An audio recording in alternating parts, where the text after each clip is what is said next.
Mr. Michael Viameda, if you don't mind, please unmute yourself and do the closing prayer. Oh, Father, we just want to say thank you for these wonderful folks here, wonderful, awesome folks of the grand old ACC Iroa, a school that made all of us who we are today.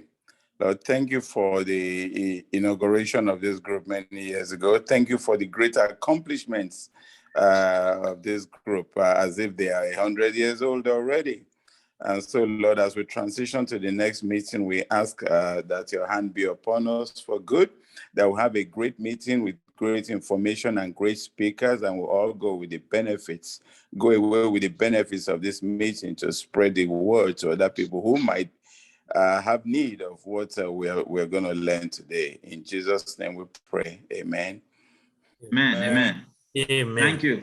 Thank you. So with the closing prayer, I want to ask your permission to assume that we have adjourned our meeting. That is, we've adjourned our ACCIOBANA North America meeting, and we are right this minute transitioning to the presentation by our experts, Dr. Henry Okosun and Professor Gabriel Igberaese.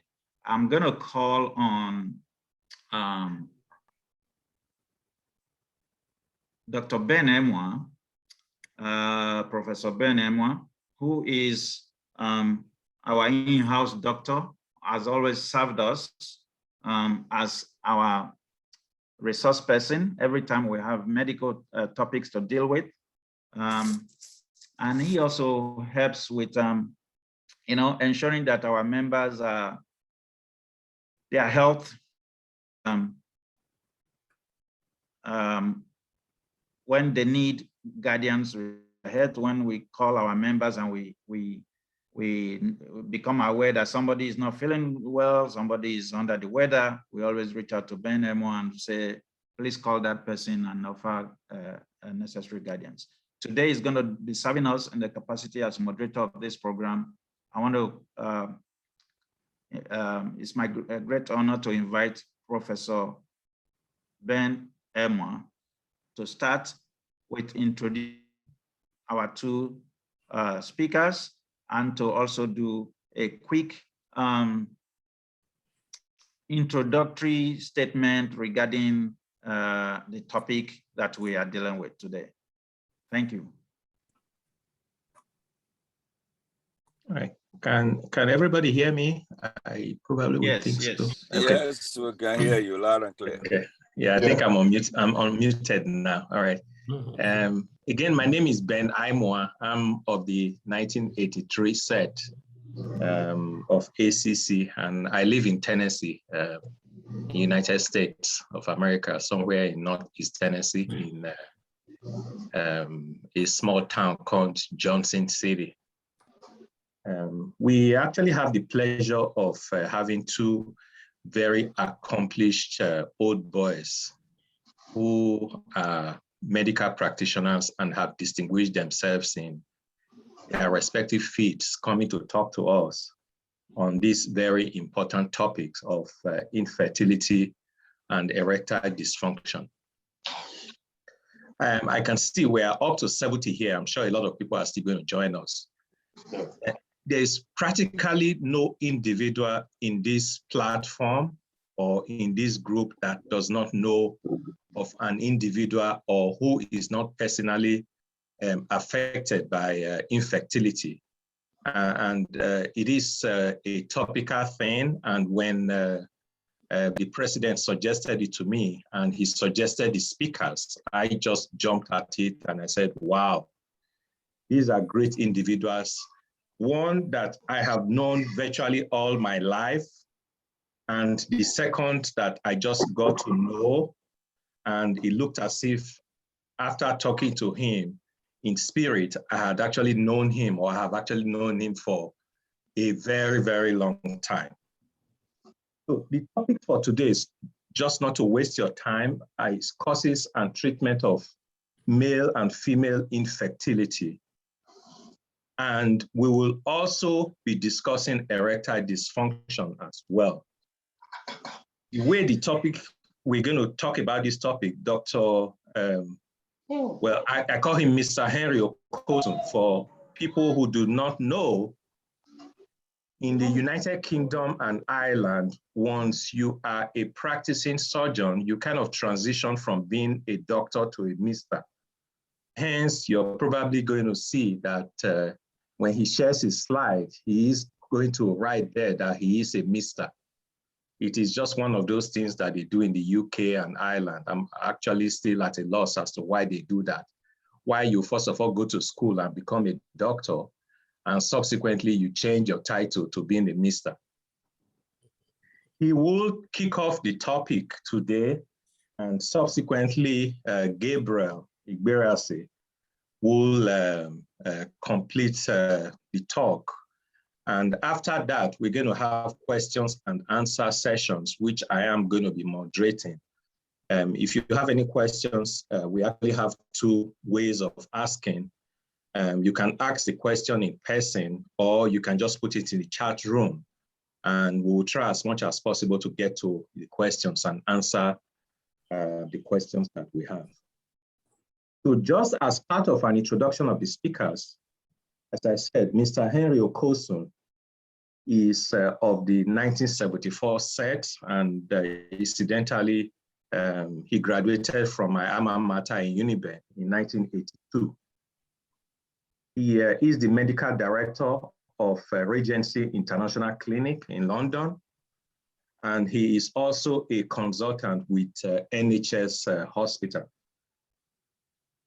He's been in practice for God knows when, and getting to talk to him or even speak to him, he happened to have been a faculty member of the old, if you remember, Benedict State University Medical School when they started in those days in the anatomy department. But unfortunately, they closed that department and he had to move to greater heights. Gabriel Igberaese, on the other hand, is of the 1983 set, and he graduated in 1990, also from Uniben as well.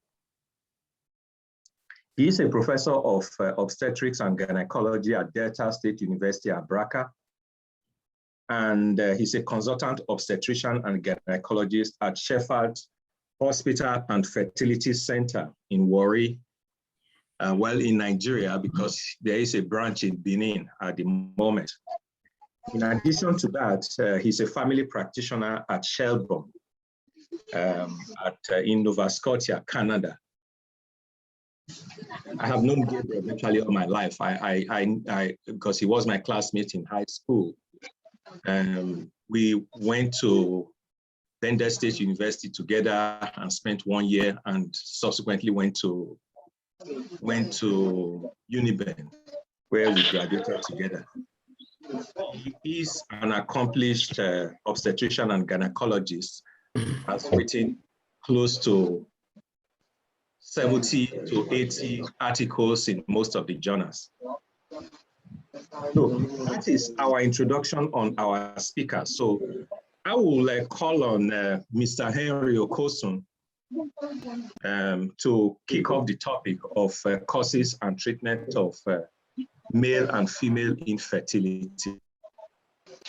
Mr. Okosun, please, can you just share your screen if you don't mind? Okay. It said it's been disabled. Can you enable me to share it? 1 minute. Our secretary will enable the sharing. Just 1 minute. Yeah, okay. Yeah, hello, OS. It's good to go now. It's good to go. It's good to go. Please share now. Okay. Yeah, please share. Yeah, good to go, sir. Okay.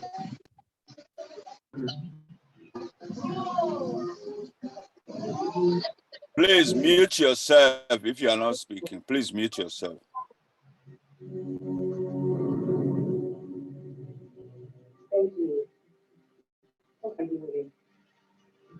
Adidan Lucky, please mute yourself. Lucky.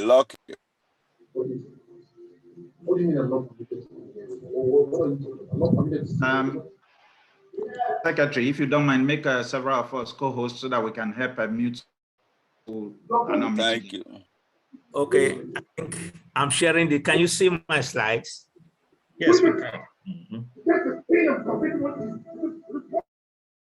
Excuse me, please. John, can you make us co-host so we can unmute these guys? You already are. You and OS are the host, and Dr. Ben Aimua, your co-host.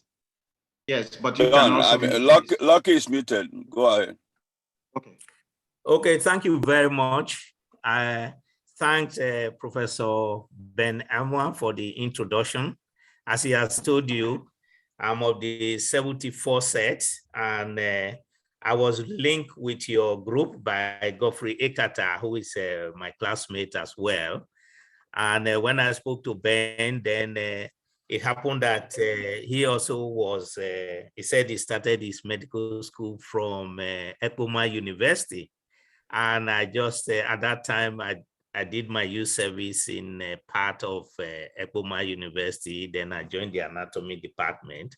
Within 1 year, the medical school was closed down. So I have to join the health management board. From there, I migrated to UK. And since then, I've been here. I went back briefly to Nigeria for 2 years, then came back again. So that is a bit of my story.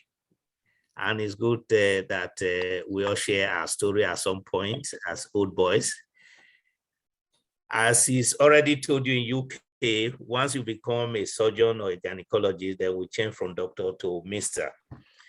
I also did a bit of background in assisted reproduction, which is in IVF. I have a master's degree in that area as well. I'm the medical director of Regency International Clinic, which is an independent healthcare center in UK. And you know, in UK, there are not many small private clinics in UK because unlike in America, where private practice is heavily encouraged, but in UK is discouraged. The views I'm going to express today, my views are not that of the Regency International Clinic or the NHS. As Professor Aimua has told you, infertility is common, is very common, whether it's developing country or in the developed country. It occurs in about 1 in 7 couples. What you call infertility is when a couple find it difficult to conceive despite having regular sexual intercourse, unprotected regular sexual intercourse. Average is usually about 2 to 3 every week. And in UK, sorry, I'm giving you UK statistics, approximately 3.5 million people live in UK. And we do know that, about 3.5 million in UK have infertility. And in every population, they tend to constitute about 10 to 15% of the population that have infertility. People that are trying to conceive, if they've not been able to get pregnant within 3 years, the chances that they will conceive naturally in the next 1 year is less than 25%. That is 1/4, which is quite low. I've shown some of the slides here, some of them you disregard. We do know that most of the babies are conceived in the winter months. Then 2, we do know that the definition of infertility, if you try to conceive and you are unable to conceive, the couple are unable to conceive within 1 year, 85% of people trying to conceive will get pregnant. Therefore means it leaves you about 15 to 20% of the population to investigate and treat. Within 6 months, 70% of couples will usually get pregnant, and within 3 months, about 40% will get pregnant. You find that it's cumulative. However, difficulties in pregnancy usually tend to be more if you are more than 35 years of age, because we know fertility falls with age in women. We will come to that at another part of the slides. In terms of definition of causes of infertility, if you look at that slide, which is not the myth we tend to have among the Black population, because among the Black population or Afro-Caribbean population, once the couple are unable to get pregnant, they tend to say it's the woman. But statistics have shown all over the world that about 40% of infertility is due to the male factor, another 40% female factor, and another 20% you cannot explain why they are unable to get it. So it therefore stands to reason that if the couple are unable to conceive, then we should also encourage the man to participate in investigation. I'm showing you a slide on the physiology and a bit of anatomy, which I know all of us, those of us who did biology in ACC can still remember. On your left-hand side, you will see an image of a female. And at the top of it, you see what we call gonadotrophin-releasing hormone, because the origin of stimulation of the ovary starts from the base of the brain. There is a very small organ at the base of the brain called the hypothalamus. It stimulates some hormones. I'm not going to go into details or spellings and everything. It produces some hormones that stimulate the pituitary. Pituitary is also an organ very close to the hypothalamus at the bottom of the brain. And the hormones that are secreted from there are called luteinizing hormone and FSH, or follicle stimulating hormone. Why do once it stimulates the ovary produces follicles that becomes an egg. Is that egg that is released at the middle of the cycle that is picked up by the fallopian tube. If you look, the fallopian tube picks up the egg once it's released. Then it gets to an area, we call it the ampullary region. That's where the sperm has to fertilize the egg. It's not fertilized in any other place, will not be here. It's not here. It's not here. The sperm has a long journey to make. On the diagram, it looks very short, but it's a very long journey. Fortunately, the sperm, they help each other. Some will die on their route to get to the egg. Many will also get there, but only one needs to fertilize the egg. So once it's fertilized in the tube here, it has to migrate into the uterine cavity. If you see the slide, it has to come here to latch onto the uterus. You find that the hormone stimulation that stimulates the ovary here allow the woman to produce some hormones called the estrogen and progesterone. The estrogen is what differentiates a woman from a man. Is that estrogen that prepares everything that leads to pregnancy. The estrogen prepares the tube, it prepares the endometrium so it can latch on. In the ovary as well, some of the changes also lead to production of what you call progesterone. So that if the egg is fertilized and it latches on, there is some hormone that sustains it until the placenta takes over. You can see the ovary is very close to the tube. So basically that's the anatomy and the physiology of production. The next diagram shows you briefly at the beginning when the woman starts menstruation, there are many eggs that are recruited. We call recruitment of follicles. Very many are recruited. They start to produce estrogen. It goes up. About the middle of the cycle, that's when women ovulate. When the egg, from about day 10, from these several or numerous follicles that are produced, one or two become dominant. Because in humans, we are programmed to only have one or two babies at the same time. Therefore, only one or two follicles will become dominant. And when they become dominant, they suppress the rest of the follicles and they get to the end stage, they are released.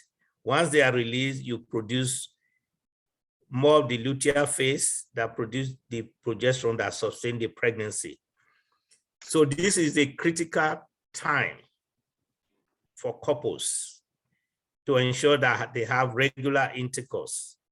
Because once the egg is released, it only lasts about 6 to 18 hours, whereas the sperm can last up to 3 hours, up to 3 days, sorry. So it therefore means that if they meet, let's say 2 days ago, it's still capable of catching up with the egg.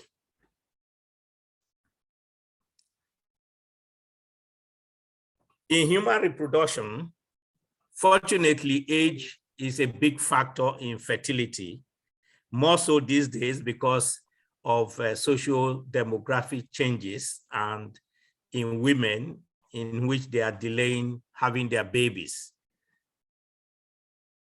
If you remember earlier, I said that at the beginning, many follicles are recruited. It therefore means if you have, let's say 100 follicles in your ovary, let's say 100,000 follicles in your ovary, and maybe about 10,000 recruited at once, therefore it becomes 90,000. If you do that every month, they are gradually depleted. And because of that depletion, as the woman gets older, they find it difficult to have eggs of good quality to be fertilized. And this also affects the hormones that ought to be produced from the hypothalamus and the pituitary, and those hormones goes up and they have what we call like sometimes some people have ovarian failure, they have premature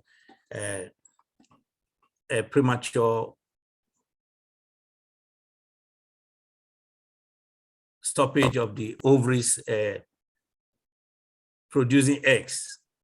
The next one in the ovary itself, there are factors that affect it. One is the hormonal imbalances. Sometimes women can menstruate without releasing an egg, or they may not menstruate every month, or they may not even menstruate at all. When there is imbalance, it therefore means that the ovaries are not stimulated properly and eggs are not also released as it should be released. There is what we call polycystic ovarian syndrome, more common in women who are a bit obese. What you find that in the ovary, the eggs are arranged at the periphery of the ovary. It therefore means it leaves a lot of space within the ovary, which we call the stroma. And this stroma will now convert the estrogen, which I mentioned to you earlier, which makes differentiate a woman from a man. Those estrogen are now converted into androgen. And that's why you find some women, they have some mustache or beards, what we call hirsutism. So once you have that, it also affects the ovulation. So the ovulatory problem in infertility are less difficult to manage. They are pretty much easier to manage in infertility. A big factor in female infertility is blocked fallopian tubes. And this is more so among the Afro-Caribbean population. And this is due to the social demographic factors and inappropriate treatment of sexually transmitted diseases or terminations of abortions. So because once you have some form of either surgery within the womb, within the pelvis, This affects the tubes, and the tubes can be blocked either at the beginning or at the end of the tube. If you are unfortunate that is blocked at the end of the tube, sometimes the fluid collects within the tubes. And if it collects, we call it hydrosalpinx. So, and if those fluid is not released, even in IVF, it affects pregnancy rates. The other factors you also find is called complication from past pregnancies. It could be miscarriages, or it could be a normal pregnancy, because if you have infection either during pregnancy or following delivery, that can affect the tube. People have recurrent miscarriages, but we don't call that infertility, but it's still a reproductive failure. Egg reserve, I've talked about that earlier. That has to do with age. Age is a very big factor in infertility. Eating disorder. We know that people that are very obese and those that are very thin, their fertility are affected. If you're big, they tend to fall into the polycystic ovarian syndrome. If you are very thin, like those who are long distance runner, who are quite athletic women, you find that they don't have ovulation, or they have infrequent ovulation, and therefore it will affect their fertility. I purposely put this slide. Sometimes it generates some controversy whether fibroids causes infertility or not. Per se, fibroid does not cause infertility, but it may have some impact. But the ones that commonly affect fertilities are those that encroach within the uterine cavity. This is what we call the uterine cavity. If you remember, this is the ovary, you have the tube again. Here is the ampullary where fertilization takes place, migrates here. If the egg is supposed to implant here and you have what we call submucous fibroid, therefore means this fibroid is encroaching on this cavity. So if it implants here, it's not likely to latch on properly because the area has not been estrogenized properly. That means the hormone has not primed properly. So it therefore means that it will affect fertility. If you look at another one here, we call it intracavitary fibroids, or sometimes they also form a polyp. It's within the cavity because it looks like a foreign body. It will affect implantation. Implantation means latching on to the womb. But if you have them external like this, pedunculated within the muscles or outside the muscles, they don't really affect fertility. However, if they are very close to where the tube is, it can actually also block the tube. An operation to remove fibroids on itself can cause infertility because during the operation, you can inadvertently block the tube, that put a stitch around it, or you form adhesions.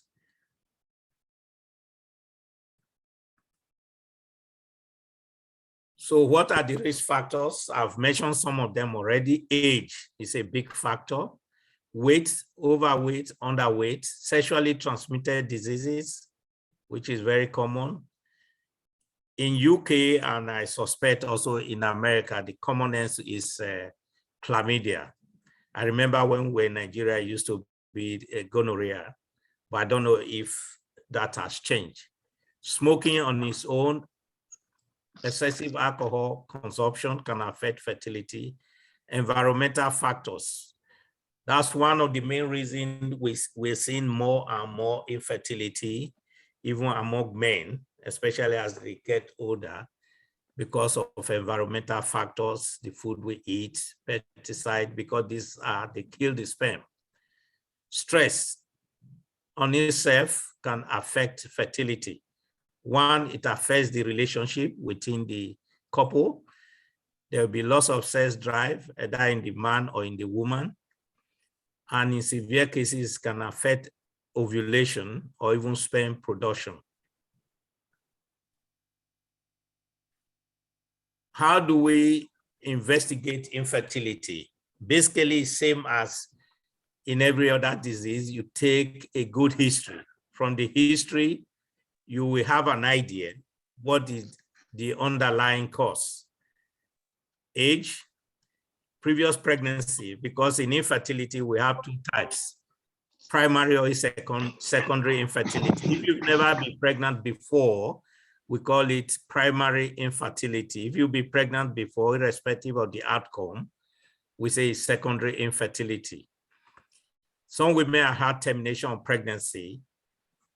And if there's complication from that termination of pregnancy, even if it's subclinical infection, it can affect the tubes. I've already mentioned sexually transmitted diseases, contraception, some of them, especially if you use intrauterine contraceptive device. On its own, like Mirena, will not cause it. It's just that because it's a foreign body, if they have sexually transmitted disease, it tends to spread more quickly, and they can easily form an abscess within the pelvis. Abscess is same as you have on the skin, which swells with a lot of bacteria. Once it occurs, that can affect the tubes. You look at the patient's past medical history or current medical history. Because if they have medical conditions, there are some medication that can affect ovulation. Have they had past operation before appendicitis? I'm sure many of you know about appendix, appendicectomy, appendicitis, especially if they ruptured, they affect the tube on that side. That's why you find that tuber blockage is more common on the right. Ectopic pregnancy, that is when the pregnancy is stuck in the tube. So I mentioned earlier on, once fertilization takes place in the ampullary region, it takes about 4 to 5 days for the egg, the fertilized egg, to migrate into the womb. And if it's delayed more than that, 4 to 5 days, it gets stuck in the tube, and we call it ectopic pregnancy. If you had any operation within the pelvis, even bowel operation, they can affect the tubes. If you have other medical conditions like Crohn's disease, ulcerative colitis, either the operation or the medication can also affect it. Social history, you take that into consideration. Is the person single? You might say, if somebody is single, why is he talking about infertility? We are living in the modern world. Even people who have had sex exchange, they would come back and tell you they are infertile, they want to have children. You want to check, are the couple, are they in a stable relationship? Do they live apart? Especially among our population, in which you might find they've migrated abroad. You find the husband lives in UK and the wife lives in America or is in Germany. So it therefore means they are not going to meet more regularly as you expect. Sometimes they say, okay, we meet during the holidays. Sometimes that may not be sufficient. What is the occupation of the individual? Occupation matters a lot, because if you have a doctor married to a nurse and the nurse works night, the doctor works day, and they don't see each other that frequently, you find that you'll be surprised it will also cause infertility. Recreational drugs. There are some drugs that affect fertility, both men and women. We also take a detailed history of the man. You want to know their age. In men, fertility also falls with age, but it's not as dramatic as in women. I'm sure you all know that. Then you want to know if he has any medical condition. There are some medical conditions that affect fertility, even the drugs. Has he had any operations? Some of them would have had, either in the childhood, they had operation. If you had undescended testes, because the testis is programmed to be outside the body. But if it's undescended, is within the abdomen, you may find that it makes them non-functional. Even when they be migrated down, especially if it's done later in life, that testis may be affected. If you have sexually transmitted disease, that can also block the passage. Sperm production might also be reduced. Some people that takes other medication or prescribed drugs can also affect sperm production. I'm not going to go into details of how sperm is formed. It's the same pattern as the physiology in men.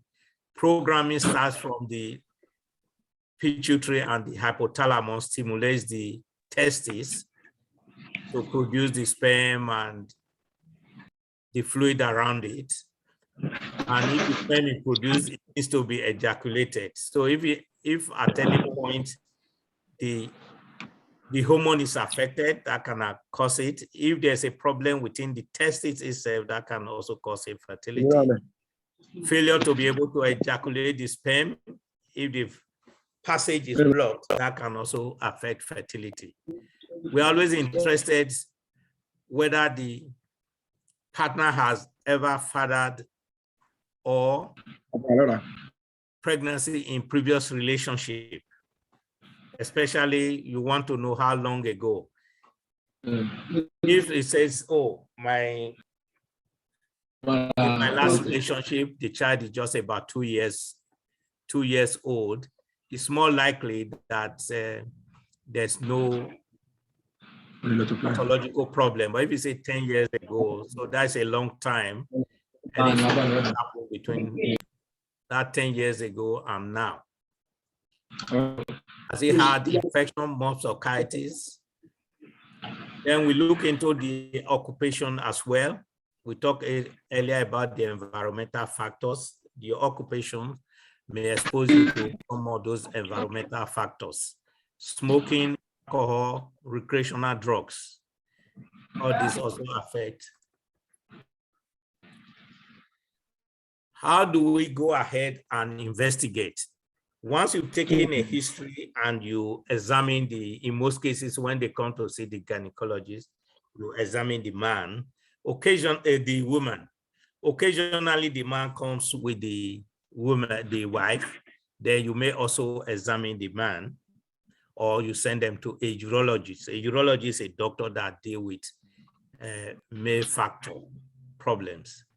So once we've done all the examination, you start with basic investigation.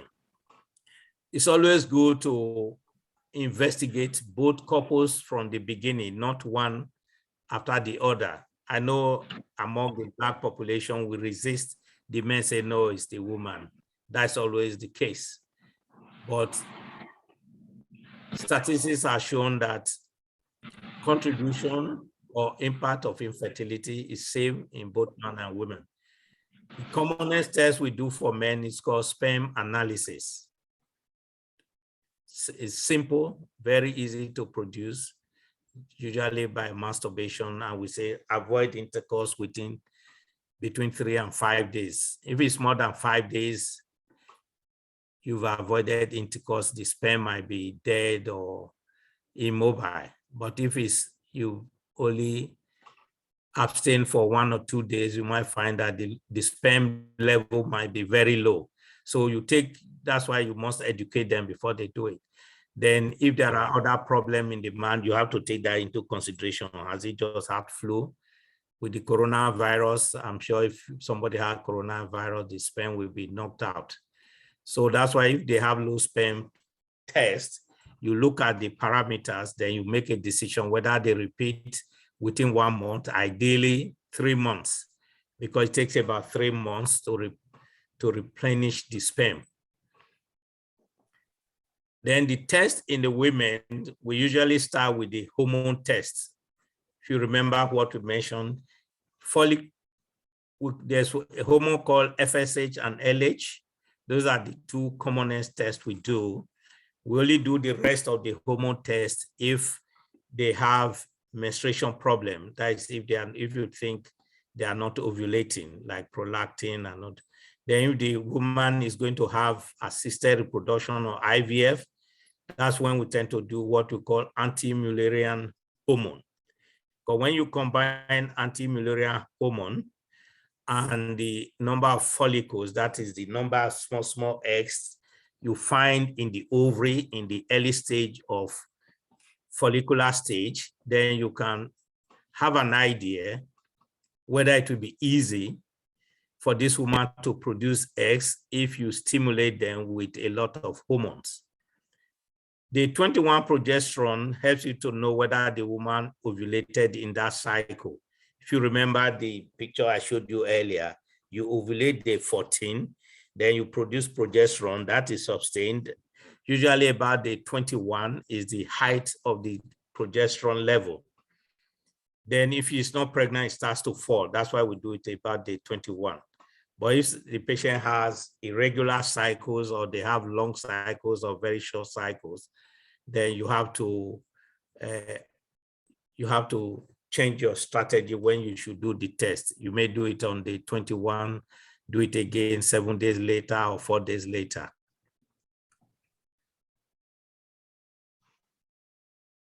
Transvaginal scan, you look at the ovaries, you look at the tubes. In most cases, unless the tube is diseased, that means fluid collects it, you don't see the tube on ultrasound unless you combine it with what or contrast. Then you see whether the uterus has fibroid. If there are fibroids, are there polyps? Is there intracavitary fibroid? Because these are the ones that will affect fertility.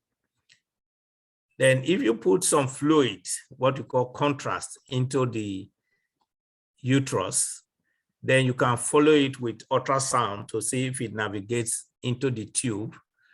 And if it comes out at the end of the tube, you say the tubes are open. The other test you can do, which has been the traditional one, I'm sure is the one that is more common in Nigeria, it's called HSG or hysterosalpingogram. Same principle as the one I mentioned. The only difference this time, instead of using ultrasound, you take X-ray pictures and you see whether it comes out at the end of the tube, test you whether they are blocked or not. Hysteroscopy is not a common test you do for infertility unless there's suspicion of abnormalities within the uterine cavity, or if they have other problems, then you can be looking, use the hysteroscope. Hysteroscope is just a tiny camera.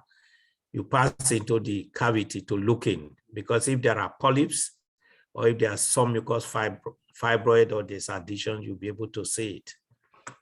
Laparoscopies used to be the gold standard, but these days, because of cost and it's invasive, more risk of complication, we tend to restrict it to those who have other conditions. If they've had infections in the past, such as gonorrhea or chlamydia, endometriosis, adhesions, because you can treat them at the same time.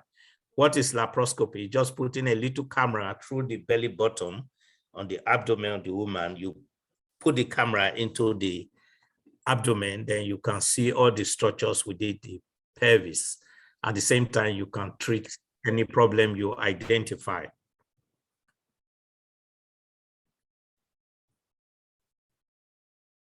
Barriers to effective treatment. These are the barriers: economic constraints, poverty, lower income, low levels of education, social migration, racism, linguistic and cultural barriers. People who cannot speak the language or their cultures are different, they are not likely to access healthcare services, either private or NHS. NHS is National Health Service in UK, is free at point of interaction. Illegal immigrants, they are not likely to be entitled to treatment in UK within the NHS.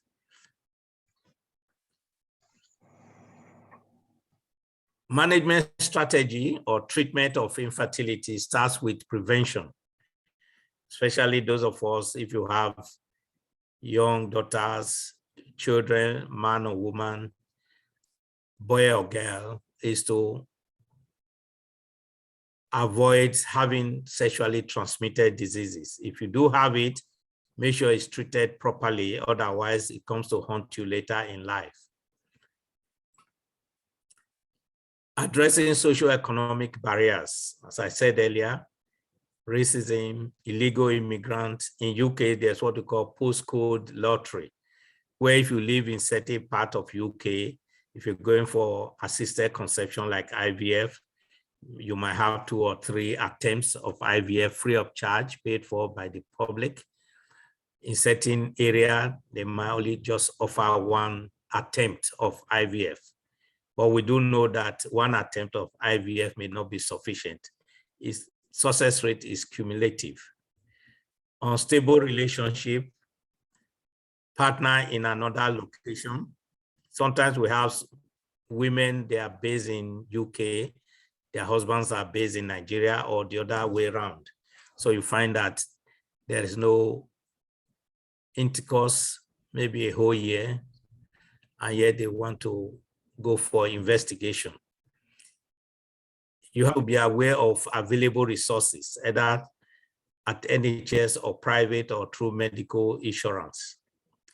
There are simple measures to optimize your fertility: weight loss, overweight, underweight, which we measured earlier, the type of diet we take, smoking, recreational drugs. In men, we usually say use loose cotton pants, because we do know that the testes are outside the body to avoid heat. Excessive heat affects the testicles and affects sperm production. Treatment of female infertility, the commonest ovulatory problem is commonest. They are pretty straightforward to treat. Barring any other factors, you stimulate the patient, you give them some tablet, we call it fertility tablet. The commonest ones is clomiphene, which are not readily available now. There are newer drugs that can be used. So the aim is to stimulate, produce 1 or 2 eggs.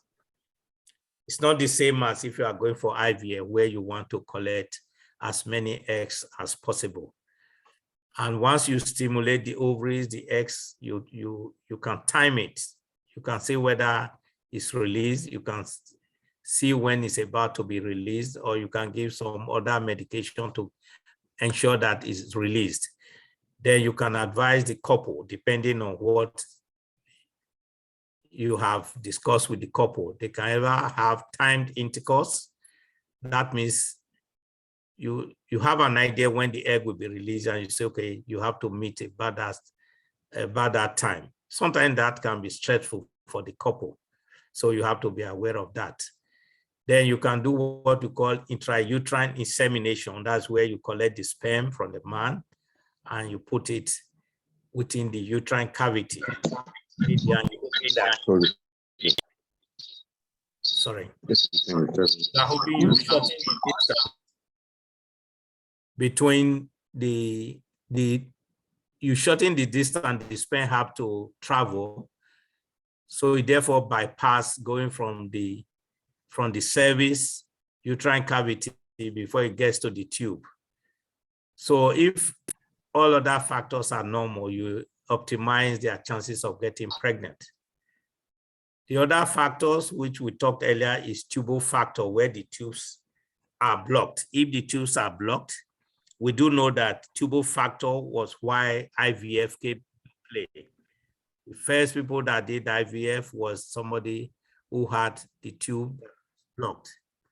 In the past, we used to do a lot of tubal surgery. There's evidence that it's not very helpful. They block back within a short time. But there is one that is popularized in America called selective sapingography and tubal catheterization, where you put the catheters through the vagina, you put it into the tube. That can be assisted with a hysteroscope.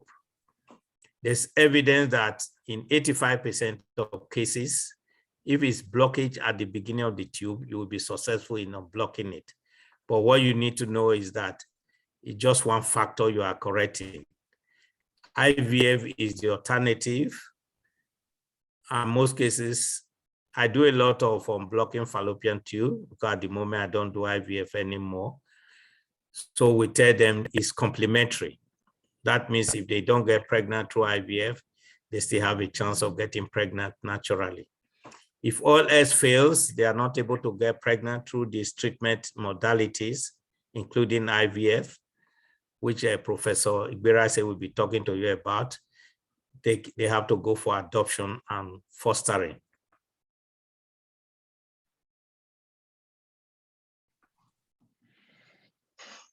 Okay, thank you very much. I think that's the end of my presentation. I need to thank the North American branch, especially the president, Dr. Ohen, for facilitating this meeting.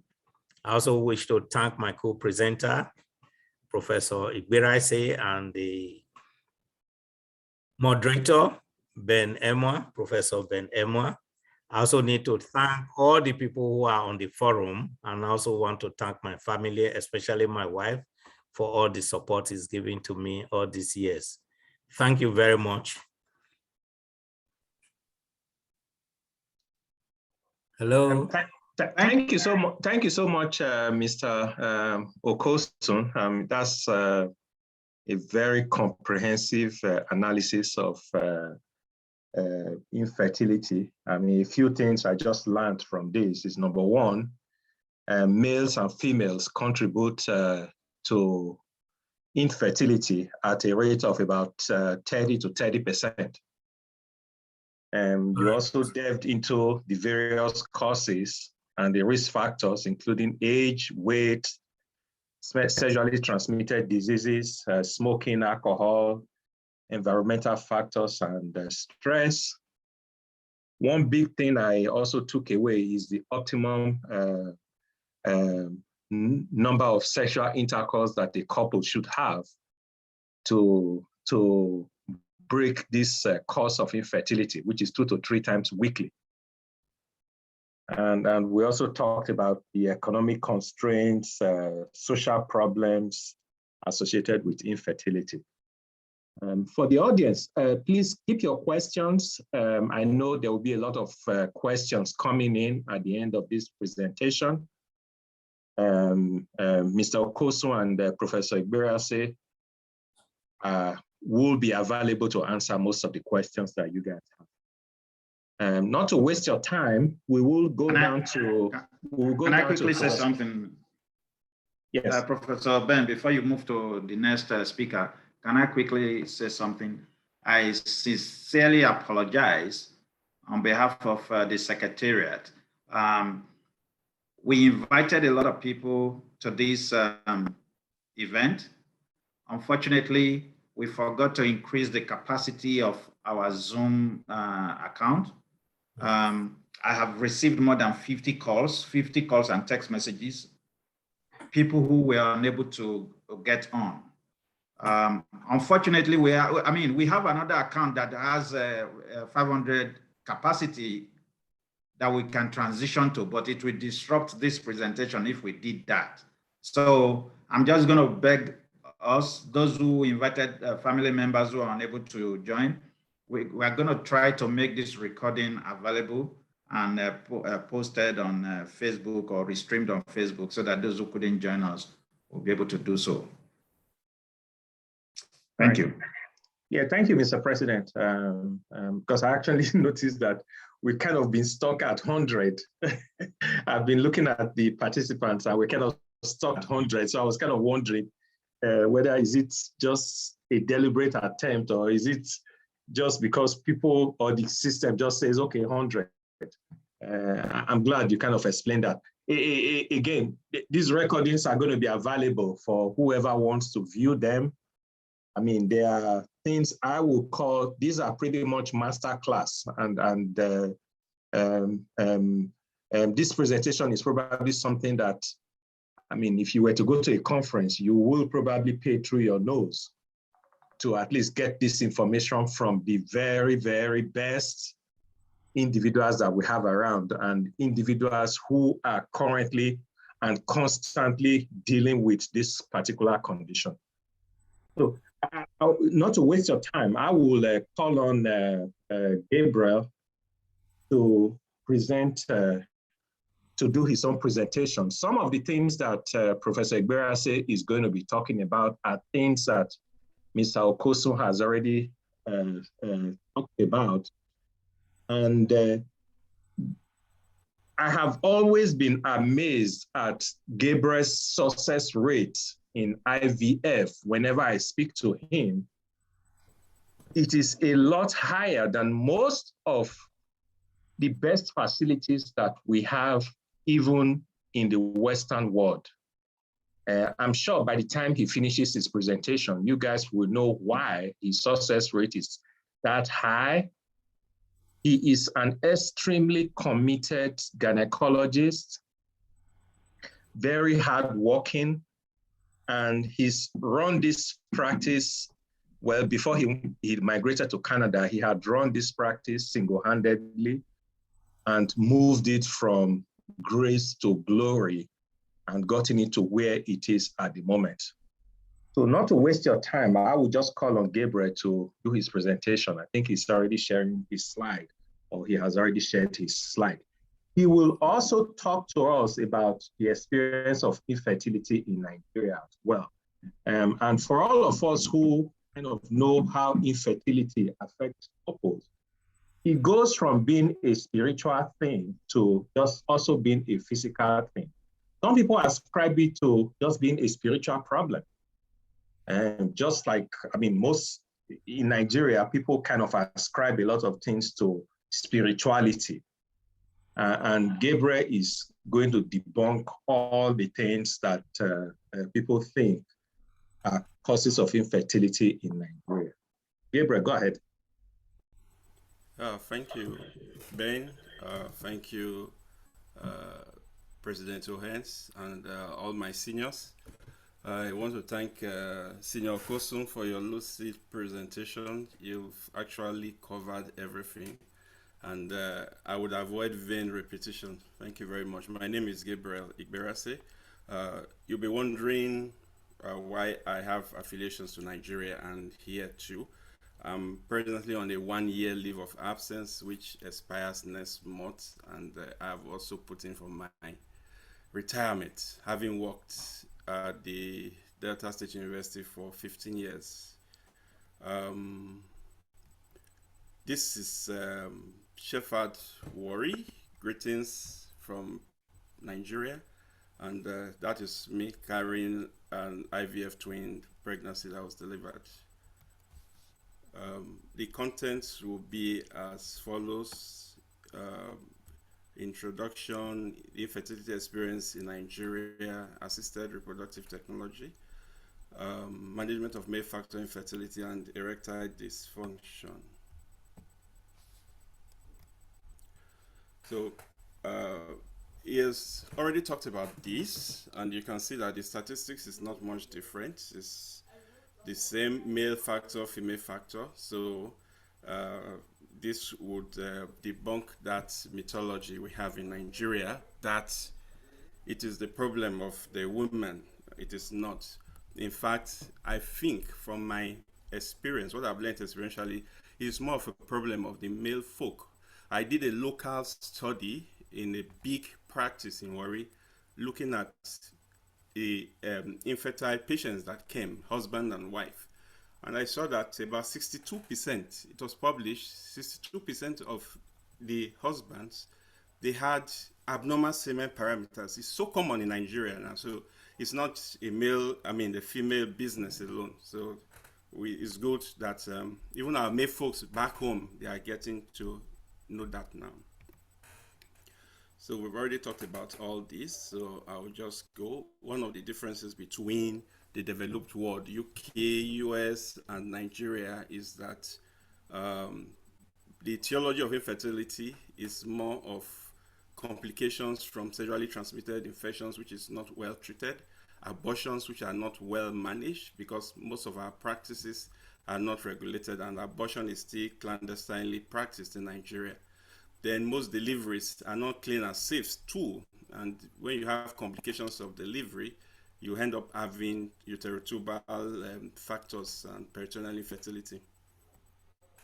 So we've already talked about all these causes.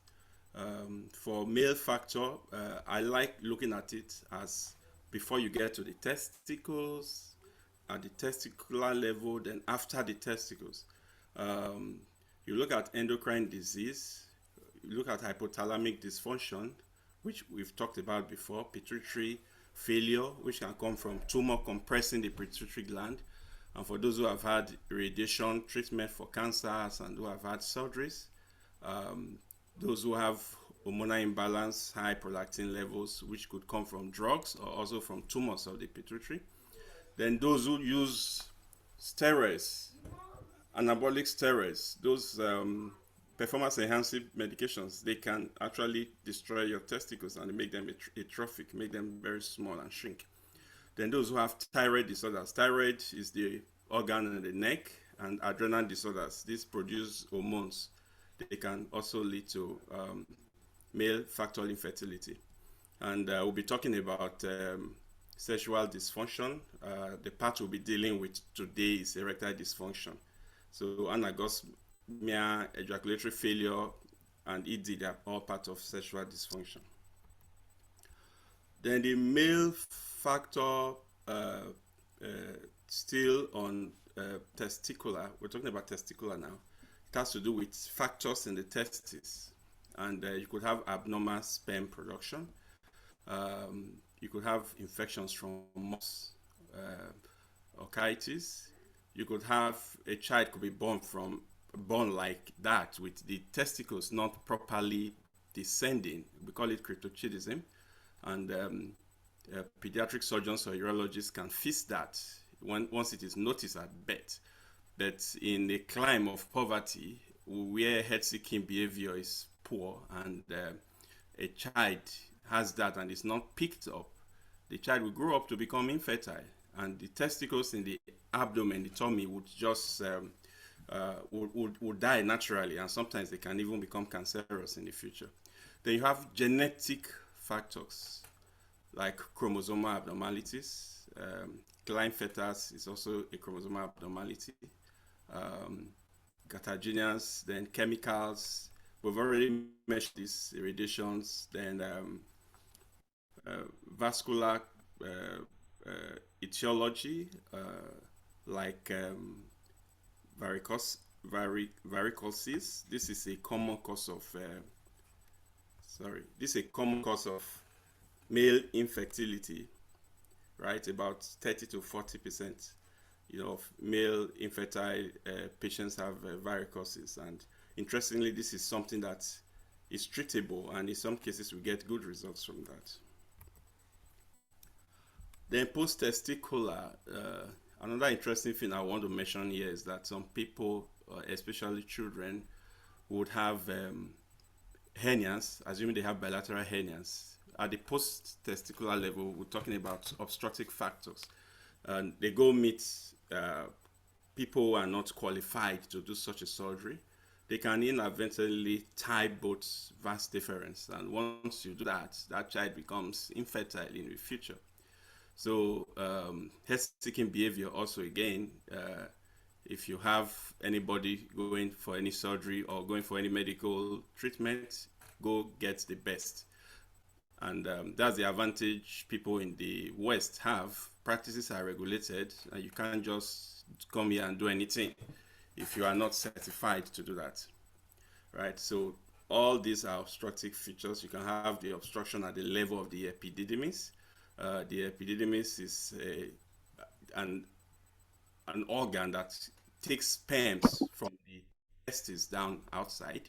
It's just behind the testicles. You have the vas deferens also, is the duct that I mentioned about that could be tied, at birth. Like in females, where you have the fallopian tubes that transport transport eggs and sperms. The vas transports sperms, and it could be tied. And when men go to do surgeries to stop having children, it's called vasectomy. That can prevent this transport of sperms. That is a form of contraception, male contraception, permanent contraception. That fortunately can be reversed well microscopically in developed countries. And you also have immunologic factors and non-anatomic factors, like hostility factors. There are also things like anti-sperm antibodies production, which can come from testicular damage, infections of the prostate, trauma to the epididymis, and all sorts. It's talked about this also. So one thing I want to talk about is that infertility is a very distressful condition. So a lot of patience is needed, right, to guide the couple through. And doctors should learn to empathize and to counsel these patients very well and let them know from the onset what they are going into or what they'll be going through. Especially in IVF, the process is stressful, laden with emotions, and you're going to go through some painful needles and a lot of stuff, and patients need to know about that. Already talked about all this. Treatment, if you know the underlying factors causing the challenge, you go for it, right? We've talked about this too before. So I would talk about the experience in Nigeria. The experience in Nigeria. I'm struggling with my, how's it called? Sorry, just a minute. Okay. So the experience in Nigeria. Premium is not given to infertility management in Nigeria. As a whole, the budgetary allocation to healthcare in Nigeria is poor. WHO says 15% of budgetary allocation should be given to healthcare. But since I've been in Nigeria, I've practiced for 31 years in Nigeria, general medicine and everything.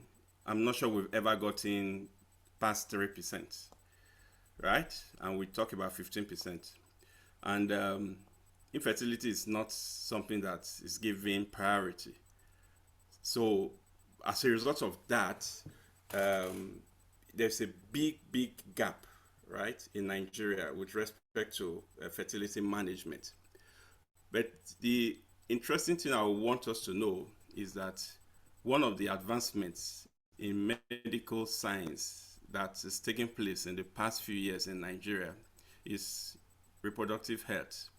And that has to do with management of female-male infertility, endoscopic treatments, and the assisted conception by way of IVF, ICSI, and others. So we've really done a lot comparable to what is obtainable in Western countries. But most of this stuff are private practice driven and not the government. There are just few teaching hospitals that have IVF centers. Some do have, but a few. And the government setups are not really motivated to do this. The political will is not there.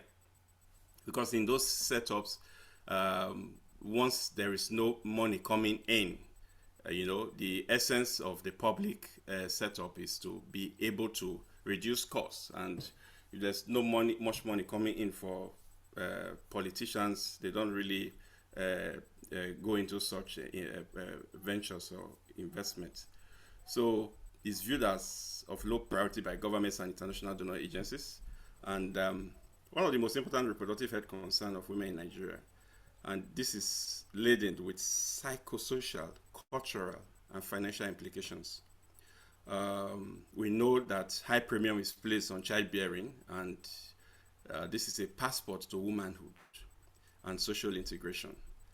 And that is what happens where we're coming from.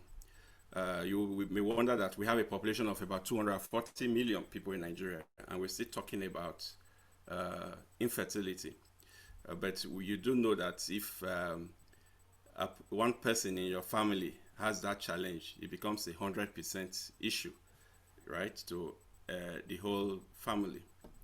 So psychosocial burden emotional instability with depression. We did this study of couples, and we found out that women had this negative identity and inadequacy when they are infertile. And there's this feeling of hopelessness and helplessness. And that's one advantage I've gotten here. Nobody calls me, I am free here. And all the calls I get is still from Nigeria. And back home, I am woken up at night and you see a lady crying, "Doctor, help me," as if I'm God, right?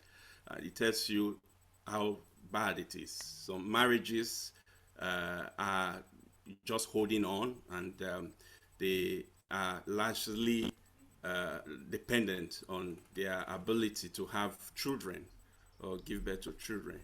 So infertile women especially look at themselves as worthless, and they look at life as meaningless.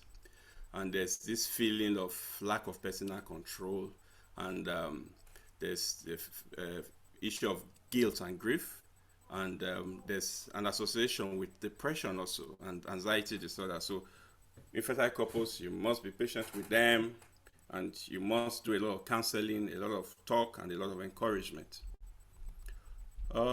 The psychosocial burden may scope better because they are breadwinners, and women's social role is configured to motherhood.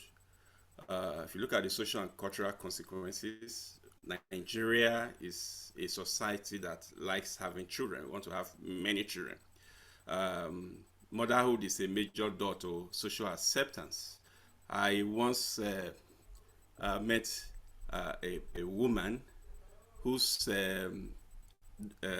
daughter-in-law had a male baby, and after the delivery of the male baby, she said, "You are now part of us."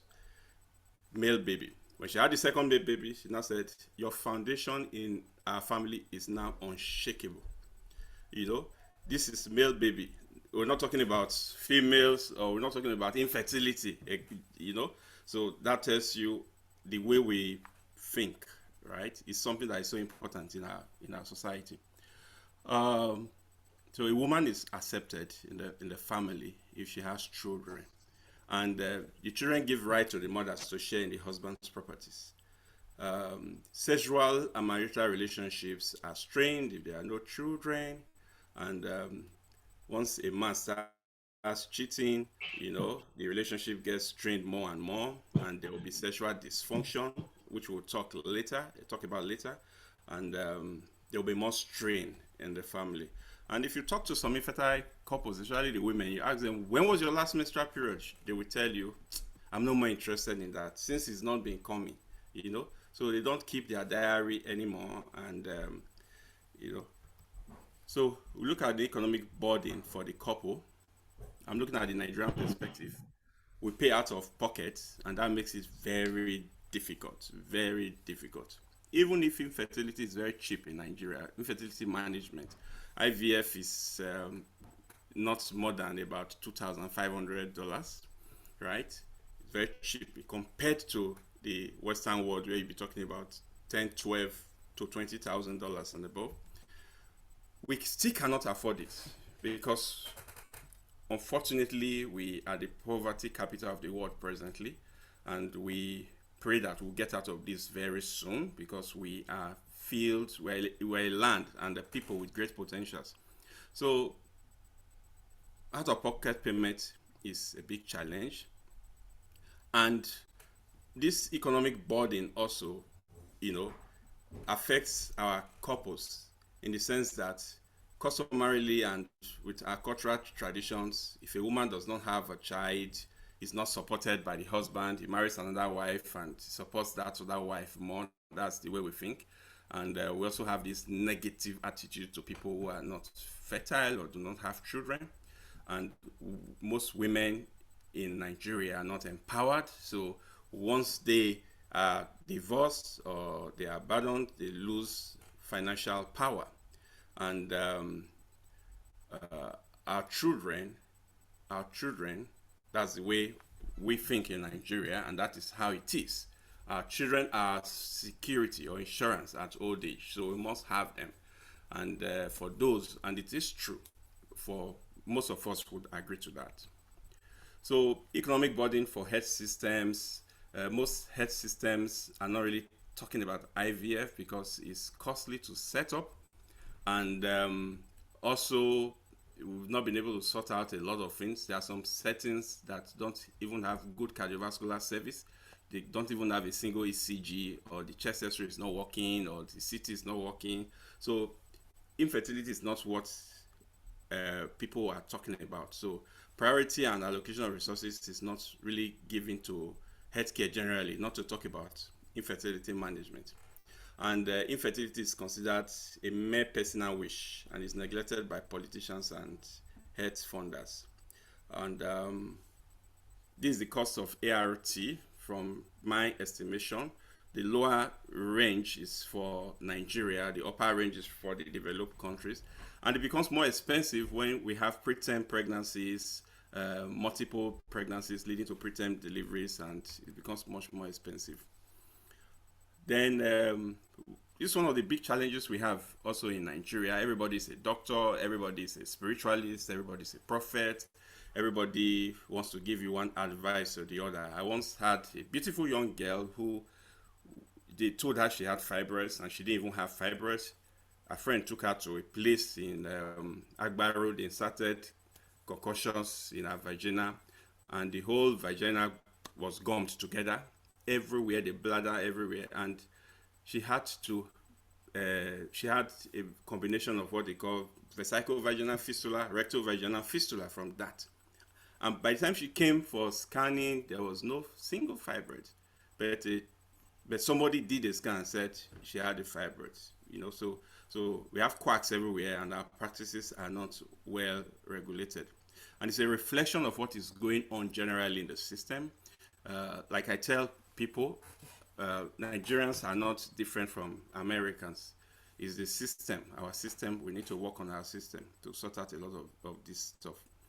Then patients are not given the right information. So imagine a prophet saying that, oh, it's a witch or whatever that caused your infertility, and you now break up your marriage and you send your wife away, that she's a witch or she's this, and it's just sheer ignorance. That leads to marital breakdown and loss and depression. So what's the way forward for infertility treatment and IVF generally? The Human Society for Human Reproduction and Endocrinology, ESHRE, is a European organization for IVF infertility meetings. They've talked about low-cost IVF, but that will be difficult to achieve, especially in Nigeria. In India, they are able to produce their consumables, their media, they're able to do a lot of things, and you can do IVF in India for about $500.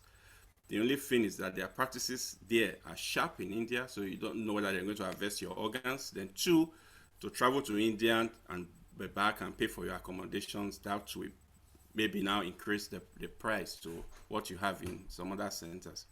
So we should do some advocacy and lobbying of government, politicians, donor agencies, and give some, make it a priority area for funding and intervention. Then communal and family support, that's what we've been doing. You know I did a lot of support for people, and it took a great toll out of me. You know, I would say it nearly killed me. Let me use that word. You know, so we need to do that and continue to do that for people, for couples. Then we need to empower our women, especially the infertile ones, not just with respect to infertility. I've seen a lot of men, they die, and in Nigeria, and their wives, they die also in penury. The children are abandoned and they suffer a lot. So we need to learn to start empowering. Don't say the woman's place is in the kitchen. She should be generating money still. In fact, you can even invest more and more in her to generate more than you. So we should take note of that. Then I did a review on this in Journal of Pregnancy and Child Death, and one of my conclusions is that we should attempt public financing via health insurance and low interest loan. One of the challenges we have in Nigeria is this issue of loans, and that you want to take loans, they tell you, the banks will tell you 30%, 20 something. In fact, some few years ago, let's say 5-6 years ago, they won't even give you loans. The criteria are so strict. It's now they are even giving loans, and even at very ridiculous interest rates. So it's something that we should look at in Nigeria, and a good system creation of a good system will do that. So this conclusion of this particular topic, the Nigerian experience. So infertility is still prevalent in the developing countries. In a certain way, high premium is placed on childbearing. Infertility is the silent thief of a woman's psychological stability and sanity on one hand, socioeconomic status and significance on the other hand, stripping her centrally of graceful dignity of womanhood and motherhood, leaving her completely disenfranchised of the very essence of her humanity. So if you have your children, you'd thank God, right? My chief talked about this woman, the first IVF baby, Louise Brown, in 1978. Her mother is dead now. She was born in the Royal Oldham Hospital in the UK. I learned she gave birth to her own baby spontaneously without IVF, because some people want to think that there's this myth also that IVF babies are abnormal or so. You know, it's not true, right? The abnormality rate is almost the same thing as the general population in those who gave birth spontaneously. So if you are talking about congenital abnormalities or chromosomal abnormalities, it may be related more to the cause of the infertility that brought the woman or the couple first for treatment.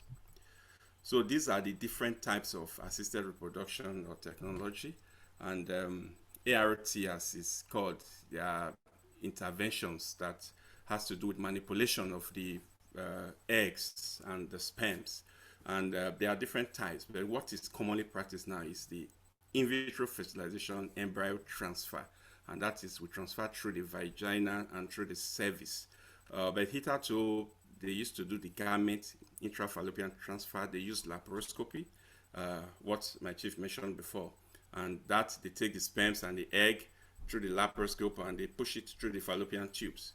And they also used to do the zygote intrafallopian transfer, right? They fertilize the egg sperm, it forms zygote, you know, and they push it through the fallopian tubes, and it enters the fallopian tubes then to the uterus. They used to do that, but what we do now, which is easier, is the IVF in ET, right? And essentially what we do is to, treat the woman, right? We treat her, then regulate her first of all, we stimulate her, then we bring her in after some transvaginal scans that are serially done. When we think the eggs are matured, we harvest the eggs under conscious sedation or some form of light anesthesia. We collect the eggs, then we take it to the embryology lab, and in a dish, we get the sperms which have been treated, and we mix it with the eggs that we've collected. And we allow fertilization to take place, and within 2, 3, 5 days, the 5 is the blastocyst stage of development. If they are good, we transfer into the woman's uterus. Professor Ben was talking about why we have more success rates. I won't really say we have more success rates. The success rates in virtually all the clinics are about the same, even worldwide, they're about the same. But the Western countries, their criteria are stricter than what is obtainable in Nigeria. They have more regulation because most centers will not want to transfer more than 1 embryos, right? And he talked about their country doing 3 free IVFs. Nobody does 1 free IVF for you in Nigeria. You're on your own. And we are not economically empowered. Some people sell their lands, they sell a lot of things, and there's no guarantee that it will be successful. We'll talk about the success rates later. So what we try to do is that we try to transfer more than one. We transfer at least 2 to 3 blastocysts, right? And when we do that, we enhance our chances. Instead of transferring just about 1, you know, or 2, transfer 2 to 3, and we enhance our chances. And that really, really does enhance our chances of getting more babies. Then we also do ICSI.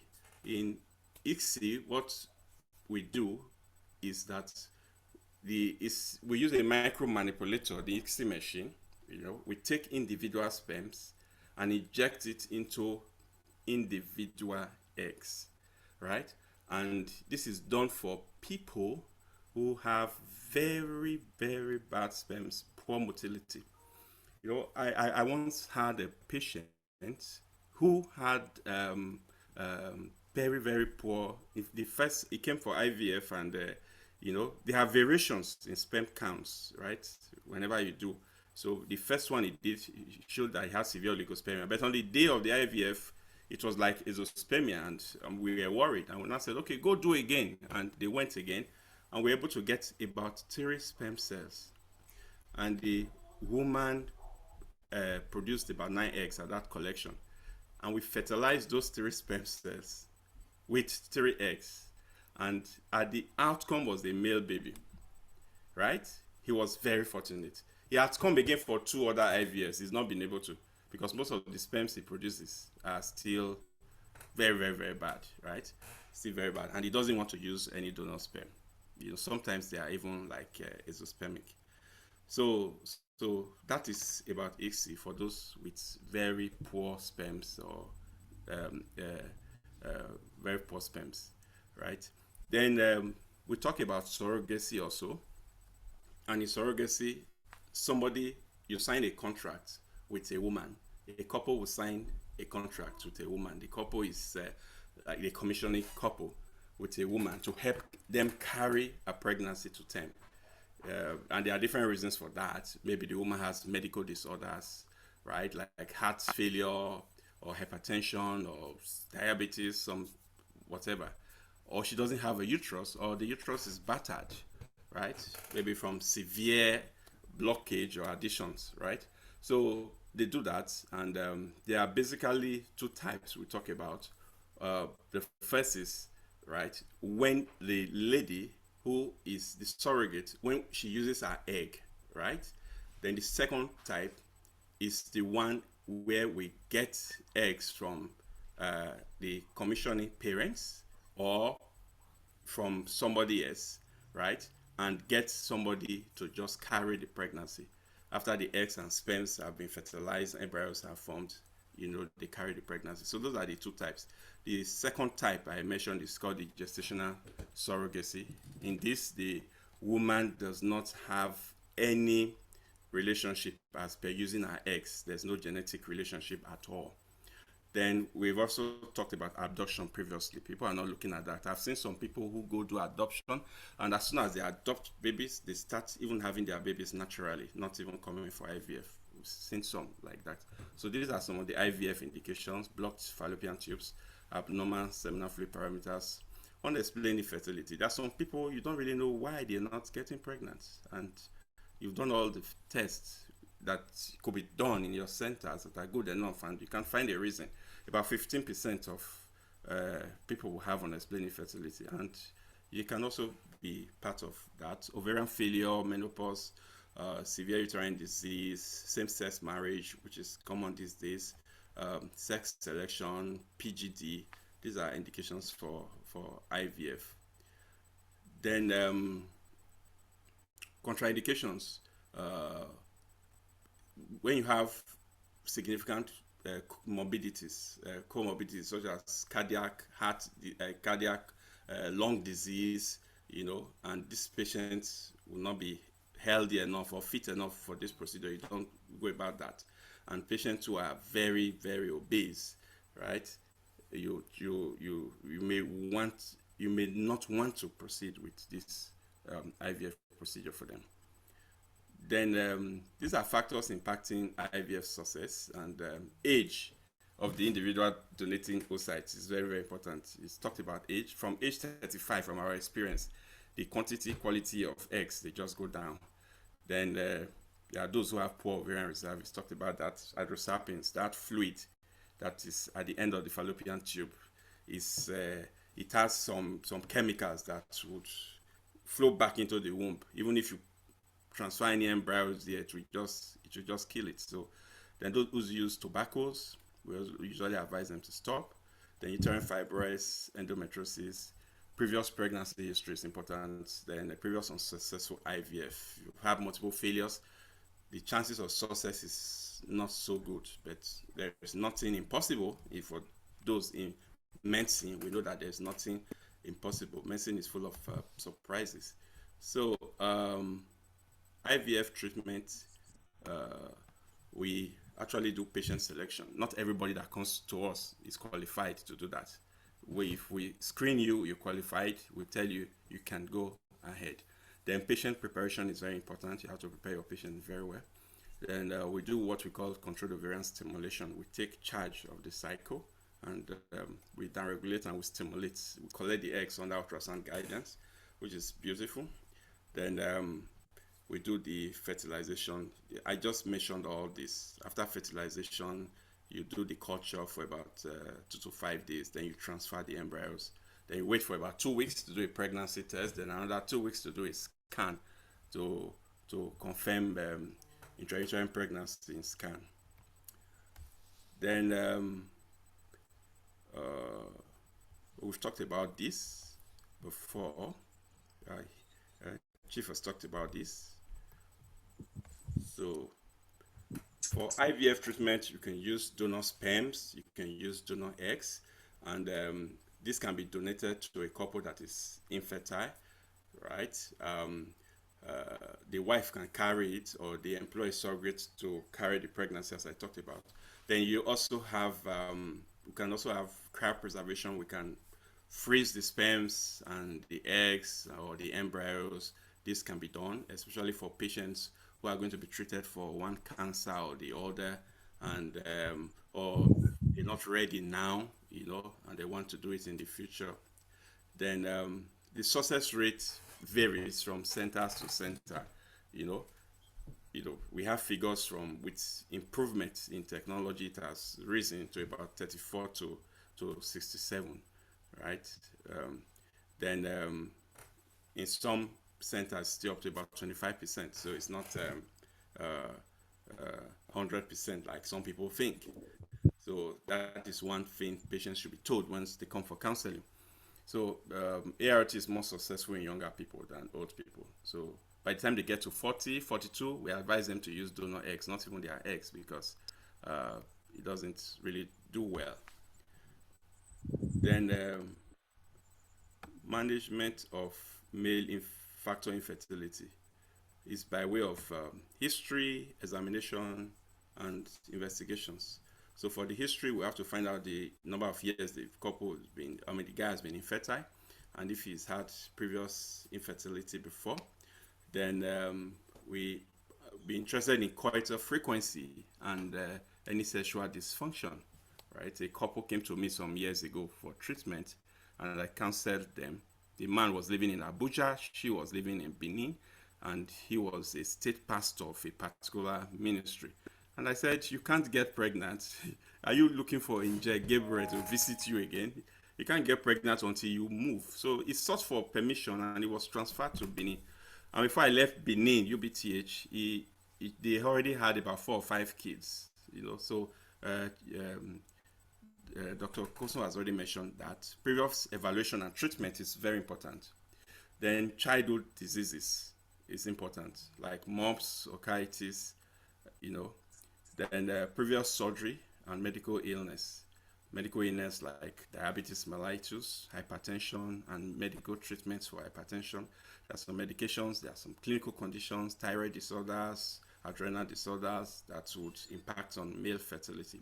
And previous surgeries like prostatectomies, which will give you something like retrograde ejaculation, the sperms going back into the bladder and urine backwards, So extensive surgeries that will disrupt the pelvis can also cause infertility. Then what is very important is poorly treated gonorrhea, chlamydia.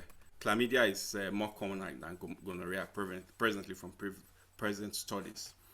Then those who work in pesticides and long distance drivers who sit on hot seats, those who take baths in sauna baths and bathtubs that are hot, steam baths, and stay there for long, medications and allergies. Then occupations and addictions.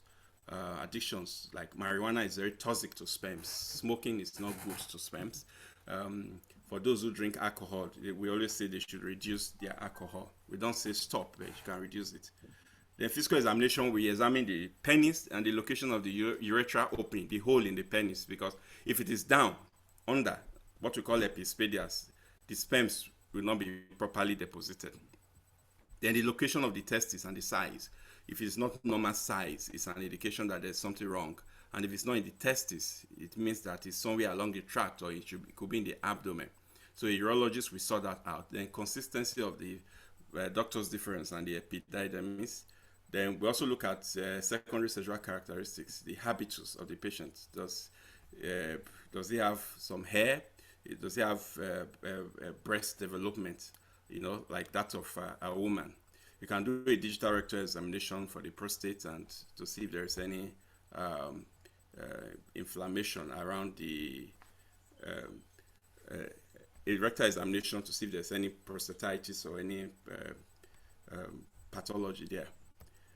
Then semen analysis, I won't want to talk so much about this. We usually would say give 2 to 3 days abstinence. You collect by masturbation. If you want to collect with sex, it should be a washed condom or a condom that does not have any of this that does not have any of these spermicides that can destroy the sperms. And the sample should be brought to the hospital in about 30 minutes to 1 hour. Usually, ideally, right, because of variation in sperm parameters, day-to-day variation, we say you can collect up to about 2 or 3 samples, and you give about 2 to 3 days a gap. And we look at parameters like the motility, active motility, the morphology, the quality, the volume, pH, sperm density. And the normal sperm density should be greater than 20 million. There's per mil of sperms. There's an allowance of 15 million of sperms per mil, right? That's what the WHO says. The criteria are stricter now, and they've been reduced, not like what we used to know in medical school, 50%, 50%, 50%, right? So if we look at male infertility, we've talked about all this before now, so I won't want to repeat them. Obesity, weight loss, and the type of diet you eat. If you take good care of that, your outcome will be better, right? Your male fertility status will be improved. And if you take some antioxidants, vitamins, these are controversial anyway, but a lot of people and a lot of physicians do give antioxidants, right? Because of the thinking of oxidative stress in sperm dysfunction, right? It affects the cell membrane and also affects DNA, right? Affects sperm motility.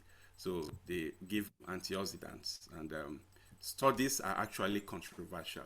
So at the end of the day, having said all, when you're talking about treatment of male factor infertility, apart from those that are obstructive that you can clearly sort out, apart from those obstructive ones and those ones that can be treatable, right, with some hormonal medications, if you discover that there's low testosterone, and if you give testosterone, to the normal level, you get some results.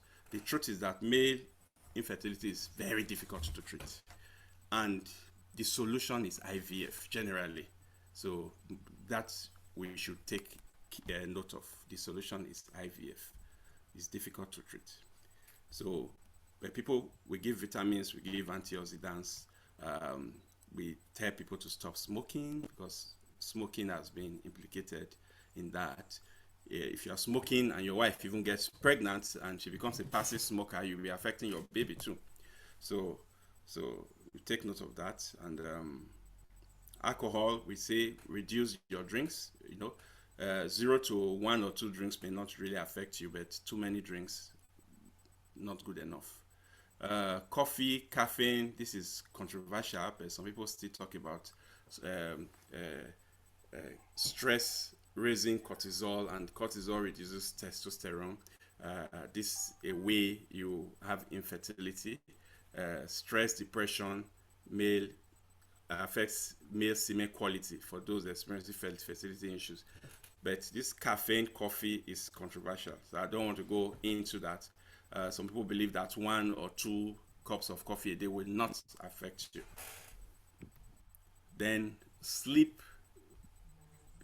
When you have lack of sleep, people believe that this can contribute to infertility. Of course, overall health, insomnia, lack of sleep is not good for overall health. It affects you. It's been implicated in a lot of disorders apart from infertility, cardiovascular disorders. So it's good for you to have good sleep, right? And depression is a condition that depresses virtually everything in one's life. So stress, depression, and poor sleep, they have some impact on infertility. Then there are medications also that are commonly used. We use for treating lack of sleep also.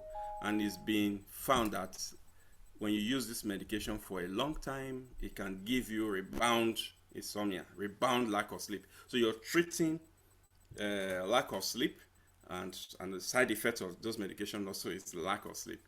So it's not recommended in male infertility. So if one has male infertility, you look at everything you are doing, your medications, you see your doctor, and it's good we get to know that. Then IUI, I hardly do this, but I've been fortunate. I've gotten some multiple pregnancies, triplets, twins from IUI. But results from IUI is very erratic, because the way I look at IUI is this. All you are doing is bypassing the neck of the womb, the cervix, and you are just injecting the sperm straight into the uterus.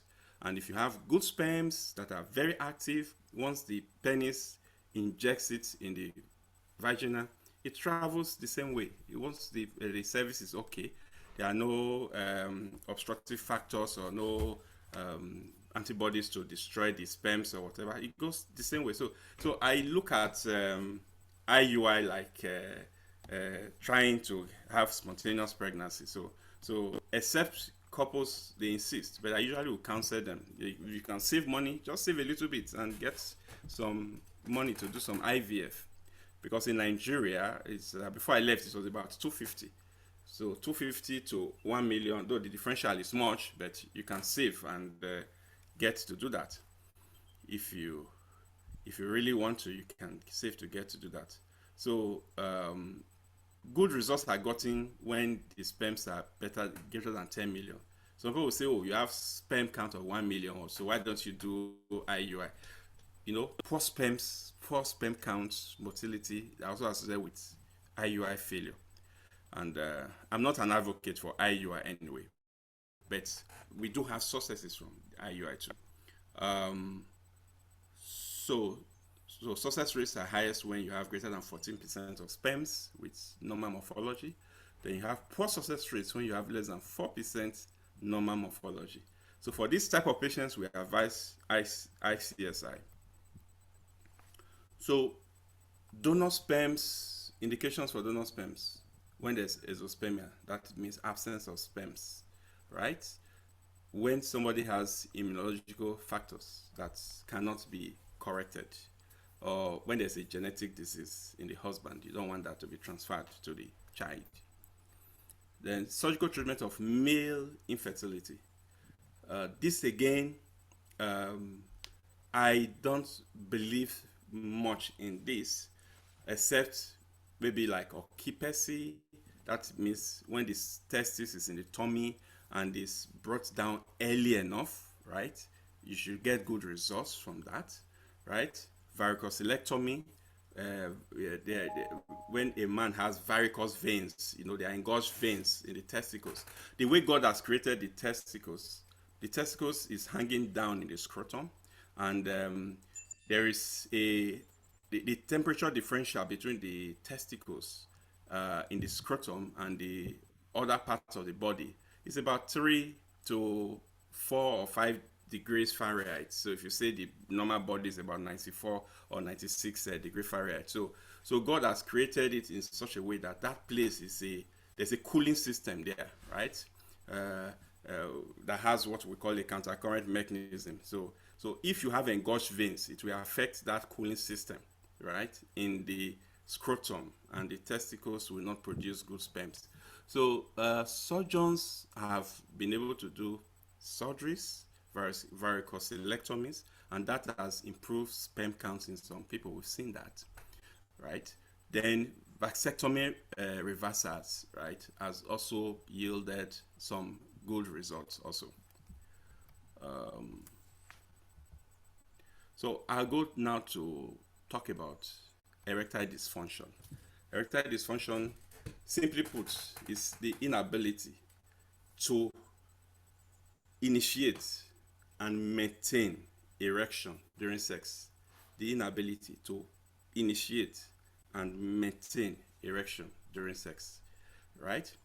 And from these statistics, you see that it affects 26% of men 50 to 59 years of age. I'll be 54 next month. So it means that I'm in that 26% statistics. Then for people 60 to 69, it affects 40%. Then 10% of people have complete loss in erectile function. And the lesson we have to get from here is that you would have heard most of the time in Nigeria how men in their 50s, 60s, 70s. In fact, the moment I finished talking to Ben last week, I was just looking at my phone. A 40-year-old guy took a lady to a hotel in Port Harcourt for 40 years, and he took some concussions, and he died during sex, you know? So if you understand that it's normal physiology, your body is just aging, you are not as vibrant as when you were 20 in your 20s, then you will be careful of what you do and what you take, right? So it's just a normal thing happening. Then, but the most important thing I also want us to take home from here is that when you're having any complaint of, say, erectile dysfunction, you have to see your doctor. It's not just psychological anxiety all the time. In most cases, there's an underlying cardiovascular challenge, because the penis is supplied with lots of vessels, and those vessels have tiny blood supplies, right? And at erection, right, their supply is about 100 times that of the supply or the pumping of your heart, right? When you are doing exercise, let's say you're doing exercise, you have about 5 times the pumping of blood in the heart. At sex, during erection, the blood supply is much more, right? The pressure, everything is much more. But the vessels are very tiny. So those vessels can get blocked easily. And once they start getting blocked, right, it tells you that the vessels in other parts of your body are close to getting blocked. And that is the truth, right? So it also tells you that there might be, so you must see your physician and discuss with him, right? So risk factors are cardiovascular disorders like obesity, diabetes mellitus. Dyslipidemia is when you have high level of fats, cholesterol, triglycerides, and all those stuff in your blood. You know, they all form part of what they call the metabolic syndrome. Then when you don't exercise, when you smoke, when you're getting older, if you're getting older, you should expect some degree. You know, some people are still very strong, you know, but as you grow older, from the statistics I gave you previously, you should have that. Then you also have something like obstructive sleep apnea. In this is common in very fat people, where their tongues and their muscles along around their larynx, they are relaxed, right? And they can occlude the breathing while they are sleeping, right? So there's a relationship also with that. There's also a relationship with liver disease and those with vitamin D deficiency. I don't know how that works anyway. So causes of erectile dysfunction, you have inorganic. Inorganic is something that is without disease. You have it in 1/3 of cases. And in this, it's usually sudden acute onset, right? And you have, in this, you have normal nocturnal plus morning erections. So you still have, in this case, these people will still have erections, right? If they are looking at a movie that is arousing, they will have some erections, right? So, but the organic is in 2/3 of cases, and it's of gradual onset, and they have partial erectile function. Then you have vascular, which occurs in 70% of cases, and you can have it 5 to 7 years after a stroke, after a heart attack, when you have blockage of the blood vessels, when the veins are incompetent, especially the veins of the legs, and when you have peripheral vascular diseases, that is the vessels of the hands and the legs are getting occluded. You know, those are related to, those are causes of erectile dysfunction too. Vascular, 70%. Then you have medications, substances, right? That constitute 10%. There are some antihypertensives. There are so many medications, I cannot list them here, right? So before you take any medication, you have to find out how it works, you know, not just related to what we're talking about. Any medication at all, you have to. Some medications will just be destroying your kidneys over time and you don't even know. So there are lots of blood pressure pills like Aldomet, amlodipine, propranolol. They cause erectile dysfunction. There are some others, right? Even anti-ulcer drugs like cimetidine and ranitidine. Drugs for medications, especially. There are some new drugs. They are very good. They call them SSRIs. You know, they cause, both in males and females, they cause sexual dysfunction. Then you also have 5 alpha reductase inhibitors also. Then anti-cancer drugs like methotrexate, drugs for epilepsy, seizures, you know, then marijuana, cocaine, cigarettes, and alcohol, they've all been implicated. Then psychological disorder, you know, there are some small subset, about 10%, depression, anxiety, situational performance anxiety, and relationship difficulties. If you're not getting on well with your spouse, you don't love your spouse anymore, you know, it could affect that, right? Then if the situation, the environment is not conducive, right, you could also have that. Then neurologic, those who have gotten spinal cord injuries, those with polyneuropathy, like chronic alcoholism and diabetes mellitus, on a chronic basis, not well treated diabetes, then chronic alcoholics, they can have different forms of neuropathies. Then Parkinson's, Alzheimer's, multiple sclerosis, those are all neurologic disease. Then hormonal, 3%. Some people have hypogonadism, they have low small testicles, so they produce very little testosterone. Some have hormonal imbalance, they have high prolactin, thyroids, Cushing's, all these are hormonal stuff, right? Okay, I have multiple sclerosis and Parkinson's is up there, they are neurologic. Then others, 2%, there's what we call Peyronie's disease. In Peyronie's disease, you know, somebody was joking and he said Bill Clinton has Peyronie's disease, that the glands of his penis has some curvature that goes downwards, right? It's just a scar tissue that is in the penis, right? That makes it difficult for the penis to be straight. It causes that deformity. Urologists have a way of releasing that scar tissue, and the penis becomes normal again.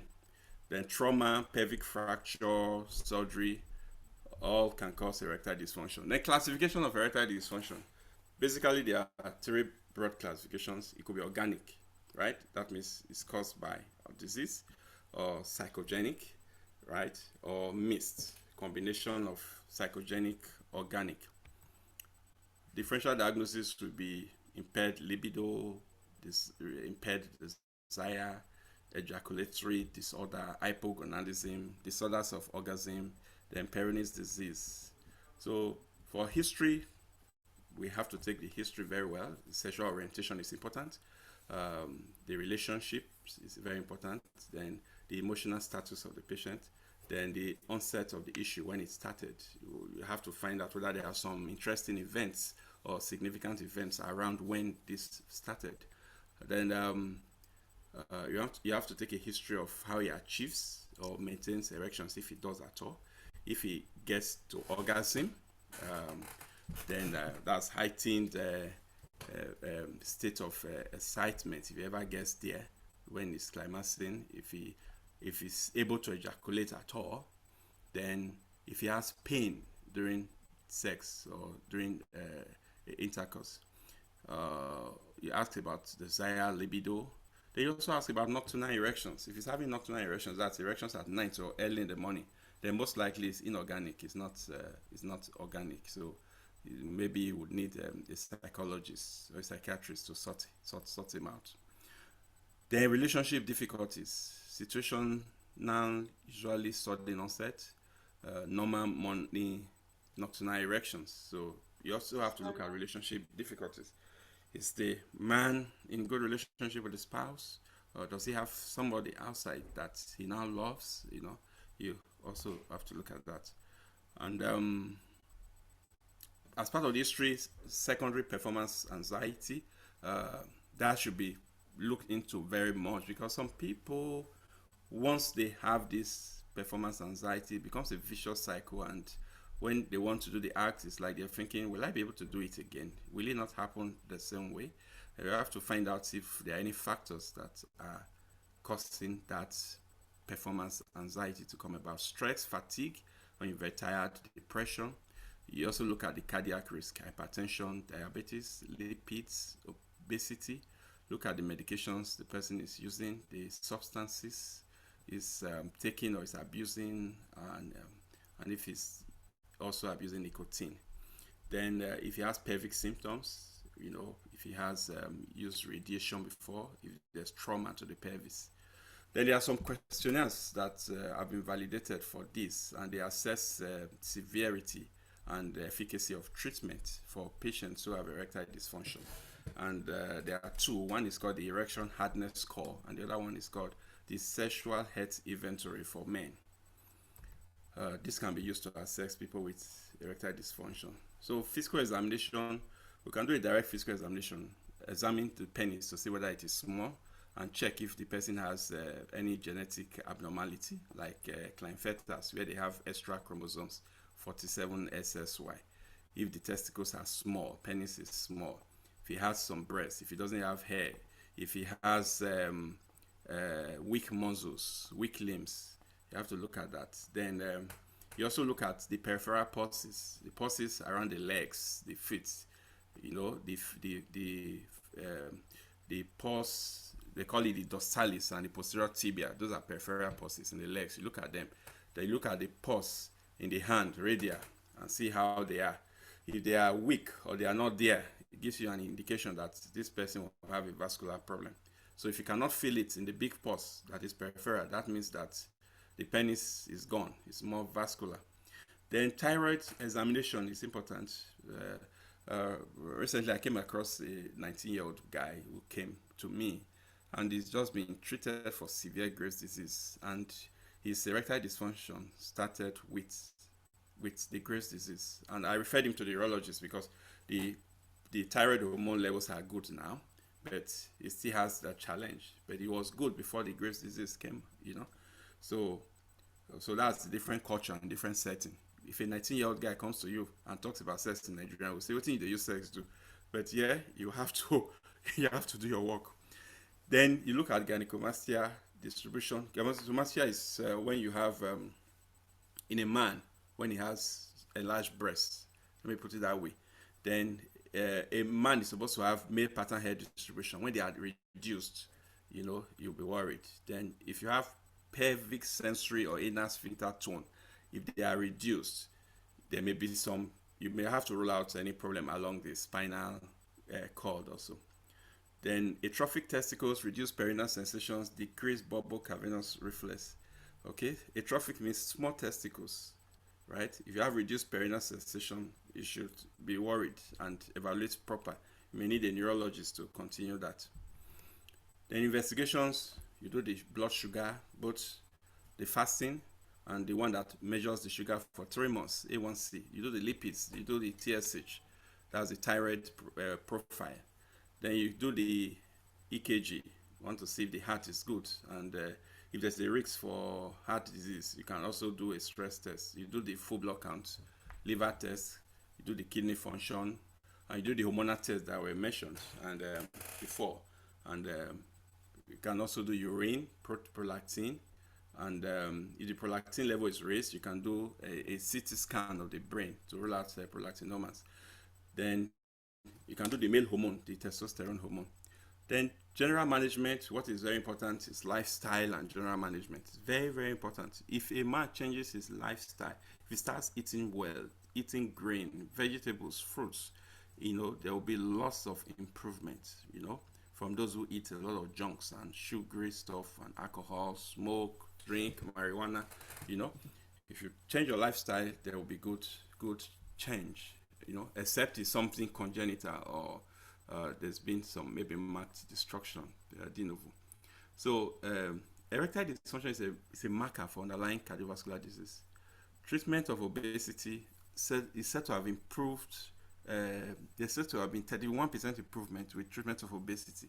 Then diet and exercise, healthy living, gives you about 32% improvement. So you should be able to exercise at least 30 minutes, 5 days in a week. You don't need to go to the gym, you don't need to swim, you can even take a walk, fast walking, 30 minutes every day, that's just good enough. Then reduce alcohol, eliminate smoking and street drugs. Then monitor or you change medication, speak with your doctor about the medications you're taking. Then for those who have performance anxiety, they need to be referred to mental health. Then they need to be integrated. This needs to be integrated into, we need to integrate all these treatments into their sexual relationship. There may be a need for them to see even a sex therapist, right? Then pharmacotherapy, this drug, you know, works very well. The phosphodiesterase 5 inhibitors, they work very well and they do well. We know them very well. We can easily get them from our chemists, Viagra, Levitra, Cialis. They are good. But we should be careful how we use them, right?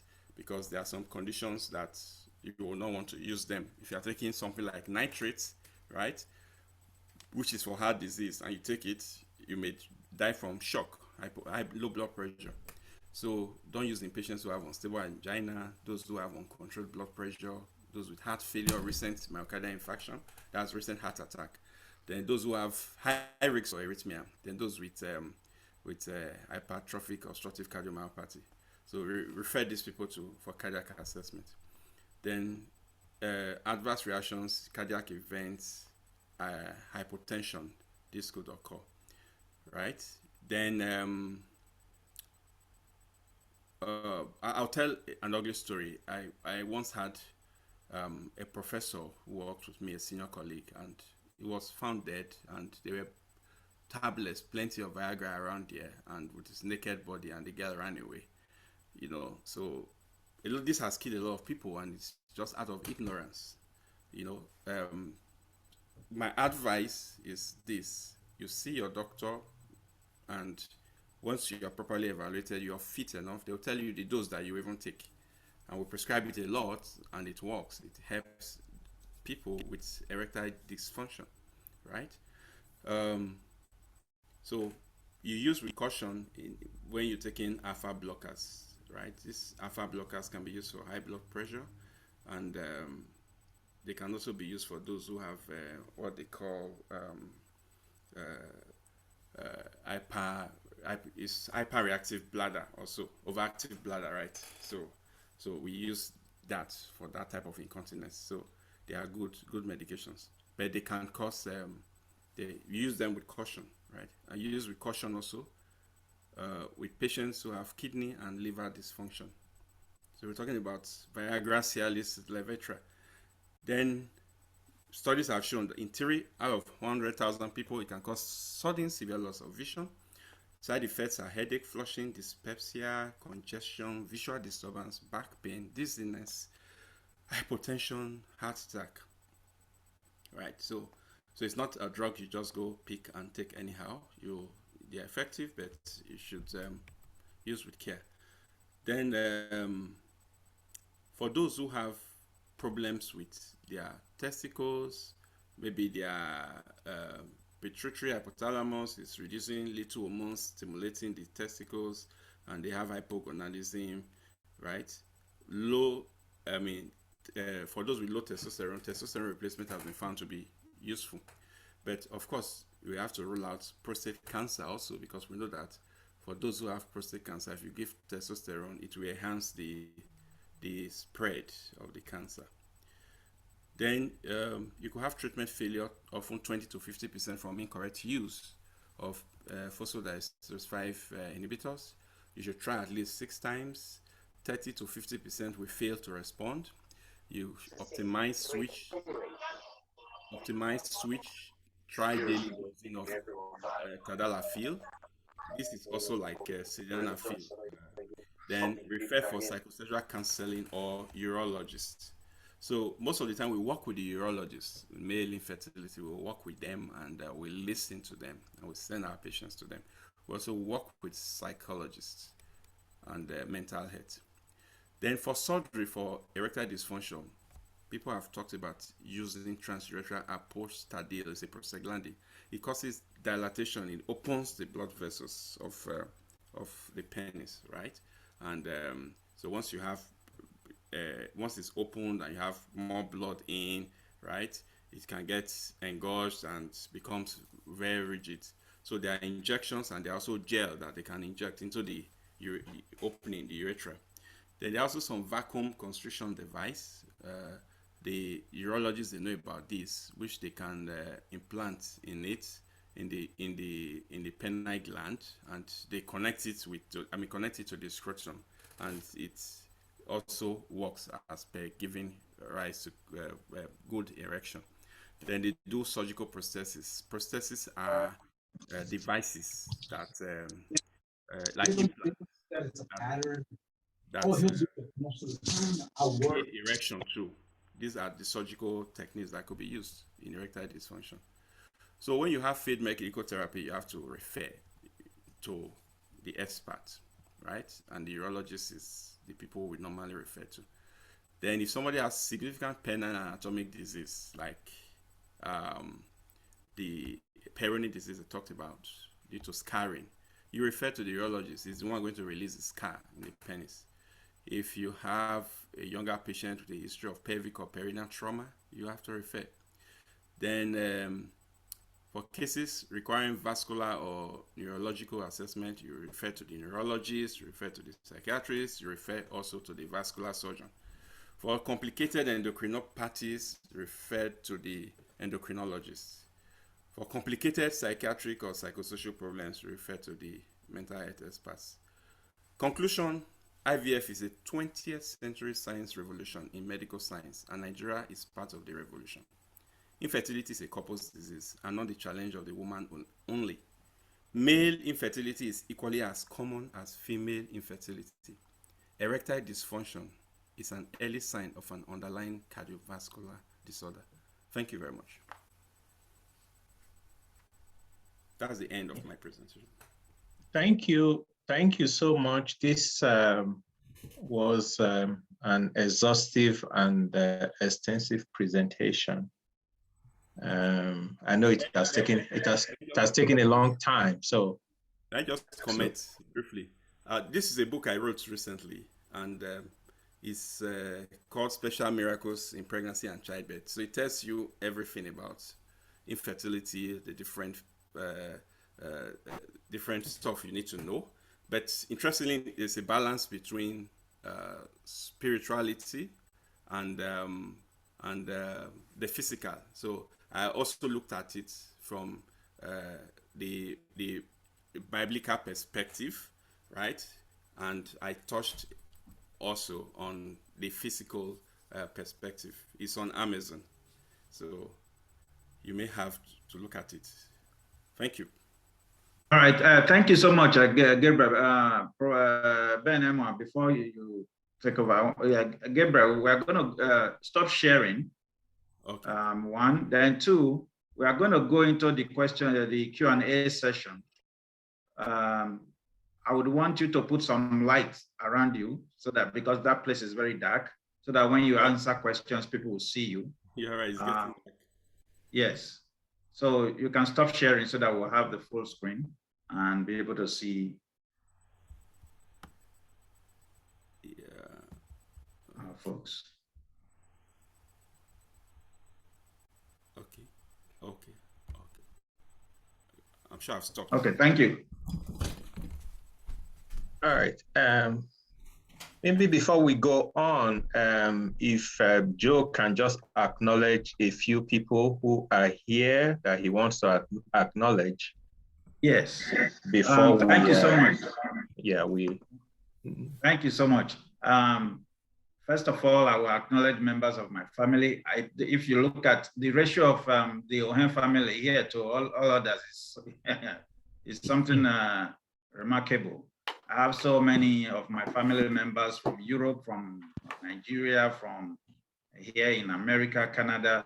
I want to thank you all. And I want to thank our former global president, of course, the person who made the North American branch possible, Dr. Frank Odafen. He joined us very early and is still with us. Dr. Frank Odafen, you all know, lost his dad recently, but he's been very supportive, joining all the events that we've had. Of course, this is his baby, and he needs to support us all the time. Thank you, Dr. Frank Odafen. I want to also acknowledge High Chief Musa Medu from the UK, who is the chairman of Edo Diaspora UK. Is also the chairman of Edo Media Connect. I want to thank our senior old boy, our most senior old boy in North America, Mr. Hiaguna Bora, who is here with us. So many people to acknowledge, but because we spent so much time on the presentation, I want to say thank you to everybody. Our global president, if he's still here, Pascal Isele, thank you for joining us. Professor Omiu Jambi, if you are still here, I saw your name earlier, who chairman of Home Branch and my deputy on the ACCIOBANA Projects Committee. Thank you, every one of you. I will acknowledge you when we are done with Q&A. Thank you so much, Professor Ben. So the way the questions and answer session is going to work, if anybody has a question, he or she should just indicate by raising his or her hands. But in the meantime, while we're doing that, there are some questions in the chat room that I'm going to direct to Professor Igberaese and Mr. Okosun. Any of you should be able to answer any of the questions, but if you want to defer to each of you, you can do that. So the first question, or possibly a comment there that I'm seeing, is from Iria Iyowewe, and he says, it is very clear from the presentation that abortion can affect fertility when the need arises. And he says, how early in life do we need to start educating our children in this regard? I would direct that to Mr. Okosun. If you don't mind answering that. Thank you so much. Yeah. Okay, thank you very much. I think the timing is dependent on the curriculum in each country. Because in UK, you find that they are highly regulated and parents are very sensitive what you can teach their children. And also because of the different religious groups. Because when you're going to teach them about abortion, you're talking about sexual health and also about contraception and infection, termination, pregnancy. But in this country, in UK, you know, abortion is allowed in this country since 1967. You just follow the legal requirements from the age. In fact, there's no cutoff point, but usually from about the age of 13. So that is to have an abortion. But in terms of education, so in some areas, some people say, okay, you start as early as about the age of 8.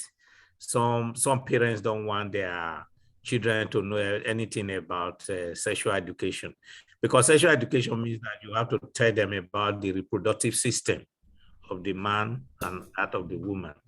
So I think it varies from one country to another. Like in this country, usually from about the age of 8 to 13, then it will be in their curriculum. I don't know what it is in America or Canada. It is about the same thing too, because sex education has actually been, I know there's a lot of, if you go down to the Bible Belt, some of them are kind of a little bit against doing sex education in schools, but as far as I know, they're beginning to incorporate it into curriculum for kids to kind of know exactly what they're dealing with, how to protect themselves and how to go about issues like this. But I think one thing we all have to understand is at some stage, as parents, we have to call our kids and explain things to them and explain what is right and what is wrong at various stages in their lives. So having said that, we move down to the next question, which it says, we have cases where both male and females are deemed fit but unable to produce kids. So what could be responsible for such? So I would direct that to Professor Igberaese, because he's done a great job talking to us about, infertility, IVF. Yeah, that is what we call unexplained infertility, and the prevalence is about 15%. So we see that commonly. And what we do basically is to educate them. We also want to find out if they are living together. We want to find out how they are, doing the sex. We also would want to assist them. They may not even know much about their fertile cycles. They may be living in different locations, as we've talked about initially. Then it's also an indication for assistance, right? It's an indication for assistance. You can, for these patients, do an IVF for them or do an IUI for them, right? I have a pastor in Nigeria who, for about 10 years, he couldn't have a child. He did an IVF and had the first son. And the remaining 2 children, a boy and a girl, are from normal spontaneous conception. He didn't really need to. But there was nothing wrong with them. And, but they couldn't have, right? So you may want to find out, take a very good history. You examine them and find out if there are some other underlying factors, right? But if there is nothing, and as the term is unexplained, right, you can go ahead to assist them. IVF is also an indication for treatment of unexplained infertile couples. All right, thank you, Gabriel. I see Dr. Odafen's hand is up there. For people who do not know Dr. Odafen, he's become sort of a personal mentor to me. He was the one that inaugurated the North American branch, and what we're seeing right now is his vision for Annunciation Catholic College. Please, Dr. Odafen, can you please ask your question, please? Yeah, thank you, Moderator and North American President, Dr. Joseph Ohens, and our presenters, my dear colleagues, Henry Okosun and Professor Gabriel Igberaese. Just to comment on the last question that a couple apparently normal. You see, there's always a cause for everything. The apparently normal one, Professor Igberaese, don't you think of antibodies produced by the woman against the husband's sperm? But this one has been found incriminatory in such apparently normal couple. What is your experience? That's a very good question. When they use the word unexplained infertility, it means that your facility is able to carry out all the requisite investigations, right? For you to arrive at the term unexplained. Most facilities in Nigeria, we don't have much experience with anti-sperm antibodies because we don't regularly check for that, right? There are some things we don't regularly check, but in the Western world, they do all those tests. It's not part of our, it's not part of the list of the tests we do, right? So you're correct. There could be things like that, and we'll still say, oh, everything is good, right? But I'm sure Mr. Okosun will have more experience with that because they would, I'm sure they do things like that, but it's not what we commonly do as part of our workup. Okay, can I just comment on that? I think even when we were in the medical school in Nigeria, it was floated that the woman produced antibodies even in the cervical mucus, that what tends to trap the sperm. But over the years, just as Professor Igberaese has said, once you have more facilities, unexplained becomes explained. But when it becomes unexplained, people have used all sorts of things. I'm sure Dr. Frank knows. People use steroids, even in IVF. Some people have used killer cells. But when you read the literature, there's no evidence that they work. So at the moment, people don't believe that the woman tends to produce antibodies against the sperm. Because if it was, then the use of steroids would have been effective. The use of killer cells would have been effective. And when you do in vitro tests, you don't see evidence of that. I think that's what I believe in. Yeah, there's even the thinking that the men themselves, you know, like if you do a testicular biopsy and you do some surgeries, you know, the men could also produce anti-sperm antibodies, you know. But I don't have much experience with that anyway. But maybe I would like to say I have a personal experience with such things as a general practitioner here in Abuja. I've had to refer a couple to a fertility center here in Abuja. At the end of the day, it didn't work. That was the conclusion of the fertility expert. Unfortunately, the couple, they had to separate. They went to their own separate ways. The husband married, the woman married, and now they have children. So to me, that's a pointer, even though the statistical data is not enough. But I'm sure it's worth pursuing, because even in our cultural setup in this land, people don't, I have an auntie who was married for 15 years. They had to leave the husband. They didn't have any issue. But as they parted, the husband now has children and the woman now has children. About 3 or so people have seen. So that also points to some idiosyncratic factors that are operating within a couple that may lead to soft fertility or infertility.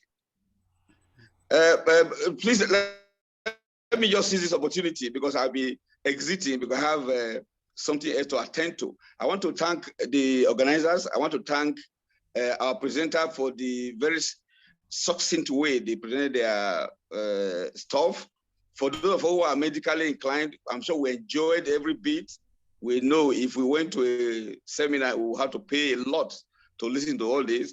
But my admonition is that they were also a bit too technical because most of the things, because when they were talking as if they were talking to only a medical audience, knowing that over 80% of the audience or 90% are non-medics, you should have at least deployed and employed some other softer languages to teach, because all your stuff we are skewed in favor of those of us who are medics here.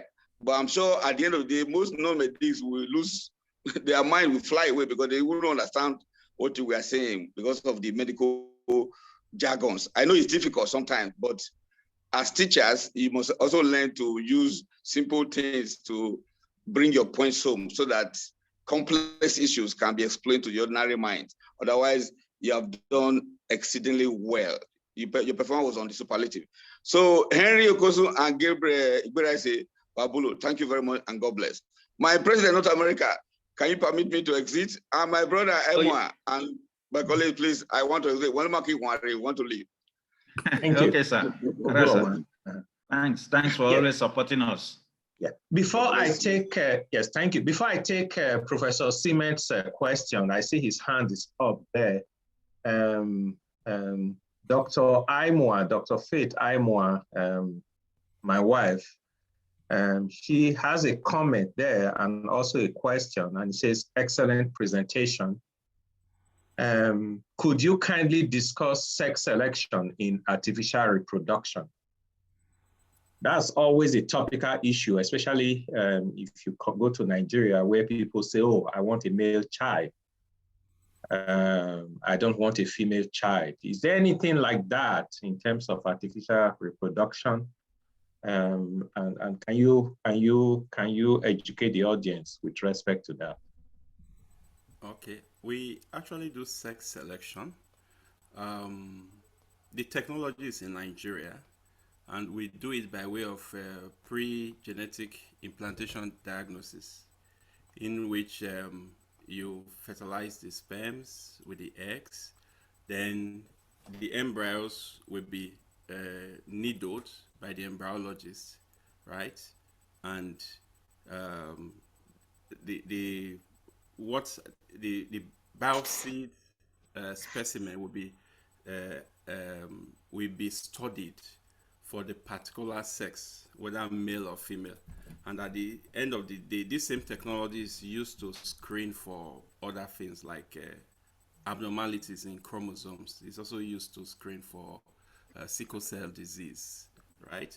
So at the end of the day, if it is the male, because most of the time, because of our paternalistic background, we want males. So if it is the male, you transfer the male, right, embryos that you've gotten from your pre-genetic implantation diagnosis. So it's called pre-genetic implantation diagnosis. You make the diagnosis genetically before you transfer the embryos, right?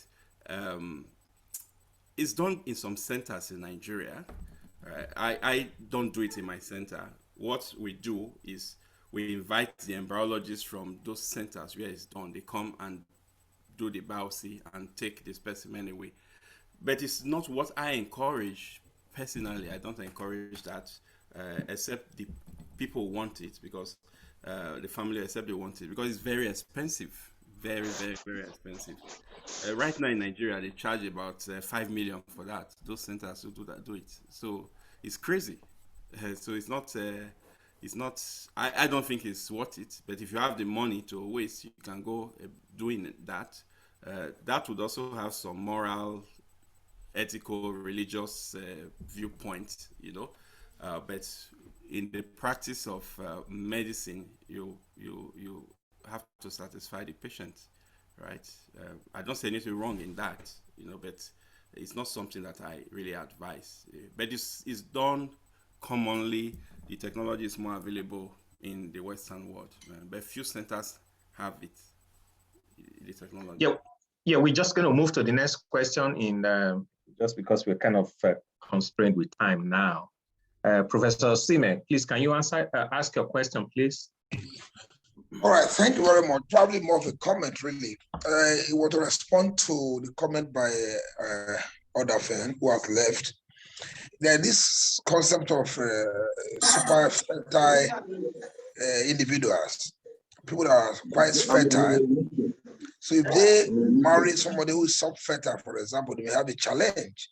So if they do separate, if coincidentally they now meet somebody who's very fertile, that can be the explanation for what he was talking about, antibodies and all that. I'm sure Gabriel may know what I'm talking about, super fertility. Some persons are really super fertile. When they come across somebody who is sub-fertile, that person can get pregnant, and the other way around too for the other person. Then I also wanted to make a comment about erectile dysfunction, that when we are probably recommending some medications for the men who may be having ED, it's always very important to engage the service of a cardiologist. Because there be instances somebody taking those sex-enhancing products and there are some cardiovascular events. So that is good to carry them along, that there's need to be sure of their cardiovascular capacity before they are placed on sex-enhancing drugs. Otherwise, very good presentations. I'm delighted to be here. Thank you very much. All right, thank you, Clement, for that comment. I'm looking at the chat room here. Dr. Chris Oriahi says, very impressive and informative presentation. Sincere thanks to our learned doctors. Says erectile dysfunction sometimes can be an indication of cardiovascular disease, among others, as the speakers mentioned. And he goes on to say, scientific studies have demonstrated the potentials of phytochemicals and dietary nitrates, which transform to nitric oxide that enhances blood flow. So this also mitigates erectile dysfunction. Nitric oxide generations works like Viagra with little side effects. Say vegetables high in inorganic nitrate in the Western world include beets, spinach, Swiss chard, arugula, etc. Any opinion here? Do you know some dietary vegetables in Nigeria that fit this mold? That is, are high in nitrates. Since Dr. Oriahi is pretty much looking at dietary vegetables in Nigeria, I would direct this to Gabriel to see whether he has any opinion or experience in this.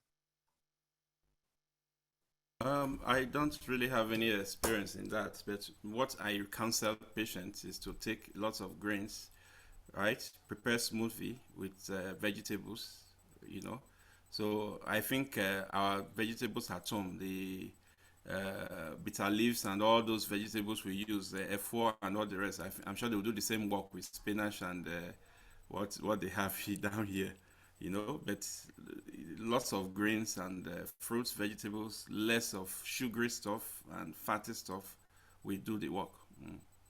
All right, thank you. The next question I have here in the chat room, I think I probably should direct this to Mr. Okosun. This is from Iria Iyowewe, and it says, can transgender get pregnant and give birth?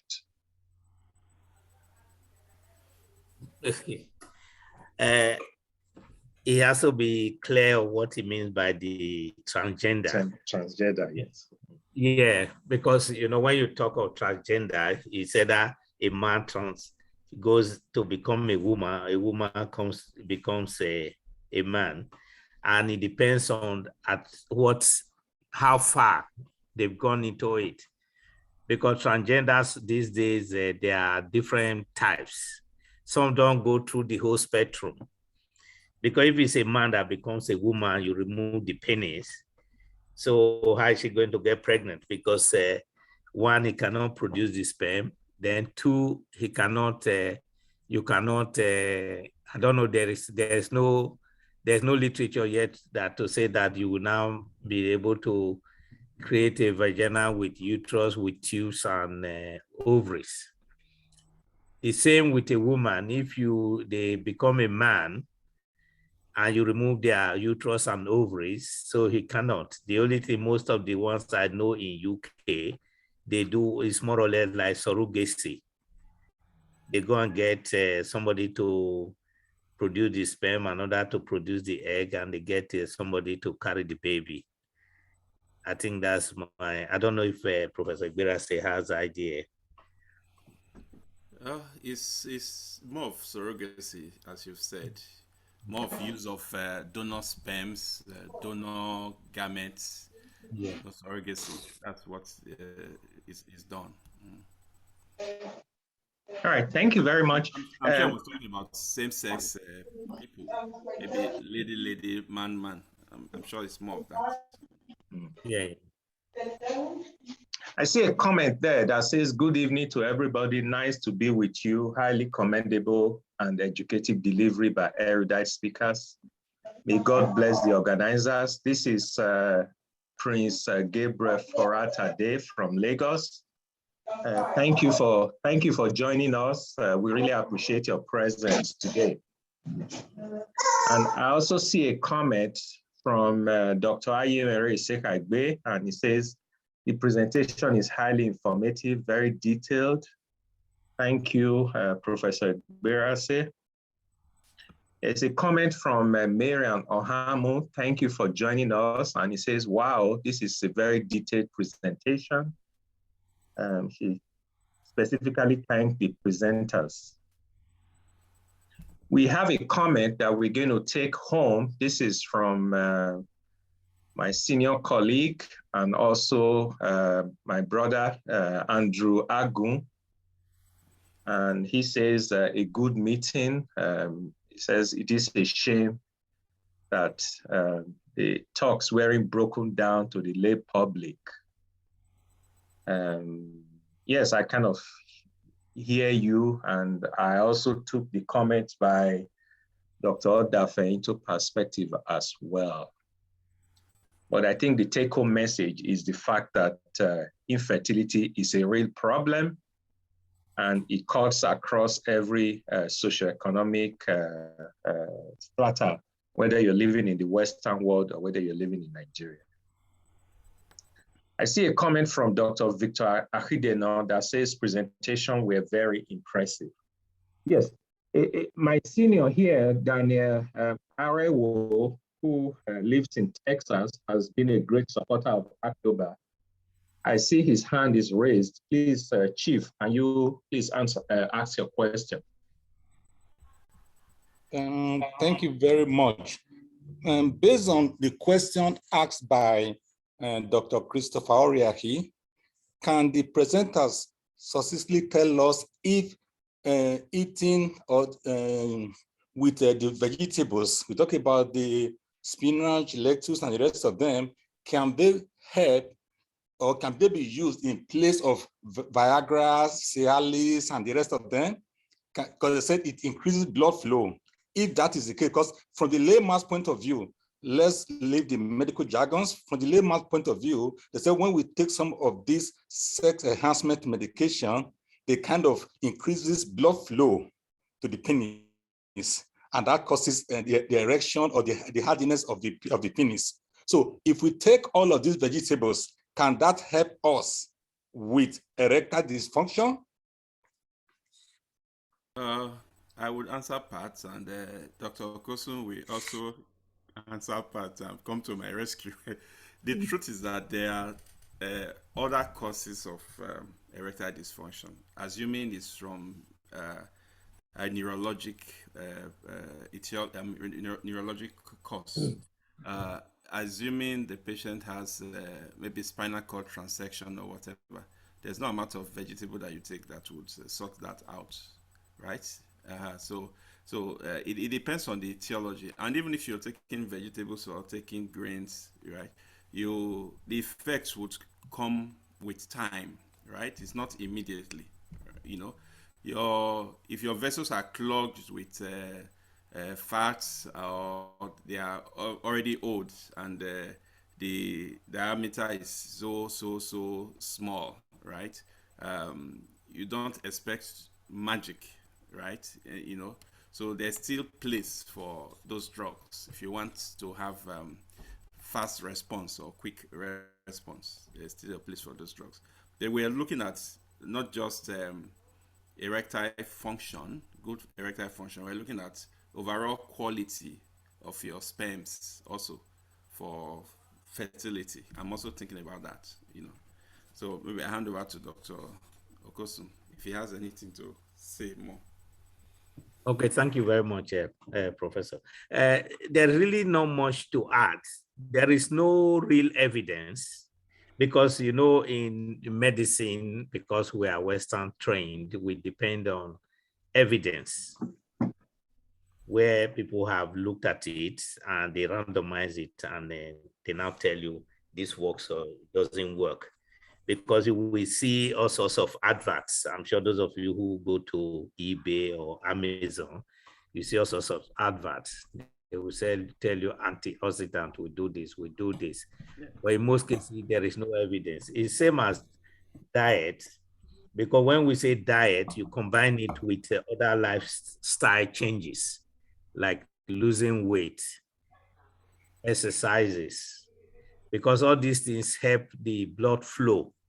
Because once you have erectile dysfunction, you need to be investigated. You need to rule out clogging of the blood vessels, because when the blood vessels are clogged, it's not only in the penis, all over the body, especially the heart. And that's why you find some of them actually drop dead, because the heart cannot sustain it, because during intercourse, you use a lot of energy, the heart is beating very fast, and because it's beating fast, there's not enough blood return to the heart.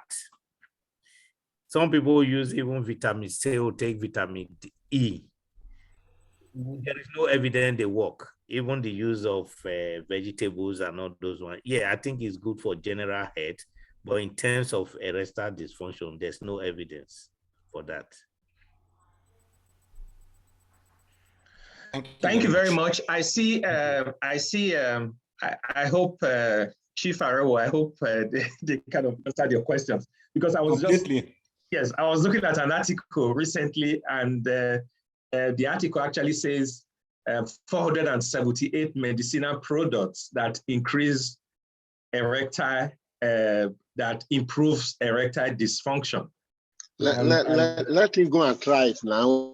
Yes, so this is actually an NIH article on somebody who did an experiment or who did a study in Ethiopia and apparently synthesized at least 430 something products, medicinal products from Ethiopia. So it's actually, there's actually an article there in NIH for those people who want to go in and do a lot of study on medicinal products. But the take-home point is just the fact that once an individual has erectile dysfunction, the first thing is that the individual needs to be investigated to see whether it is organic or non-organic.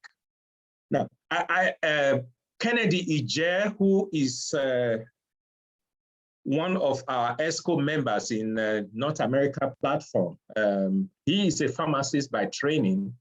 I know I see his hand is up there. I'm sure he actually either has a comment or he has a question for our presenters.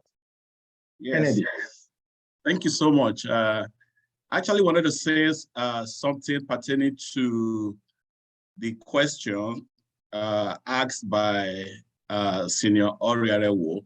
However, I think in the course of our discussion, Dr. Okosun has completely answered that question, in that is a scientific presentation. In science, we deal with empiricism. Therefore, if these are not FDA approved, it is hard for a scientist to come and say, yes, use it. They may have clinical experiences that it works for.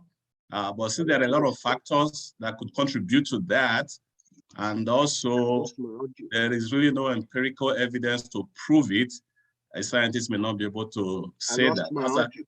That's why we see a lot of supplements in the market. As a pharmacist, they ask me, are you sure this works? I say, well, if you look at it, it is not FDA approved. People have used it and I have seen results. But as a pharmacist, I may not be able to tell you definitively that it will work. So that's what I wanted to say. Thank you so much. Okay. Thank you, Kennedy. I'm just going to read out a few of the comments in the chat room. And this one here is coming from Kennedy Usifo. And he says, thanks to all those who put this together.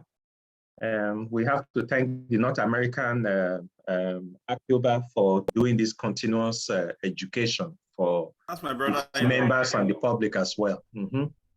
We also have a comment from John Iboy Ereare, and he says, I thank the organizers for this meeting and presenter, Professor Igberaese. In fact, the presentation is so educative and impressive. There is a comment from Galaxy A9. I'm not quite sure who that is. He says, what a splendid presentation, especially for the professionals. May God bless the presenters and organizers. You missed one question by Michael. Michael. Yeah.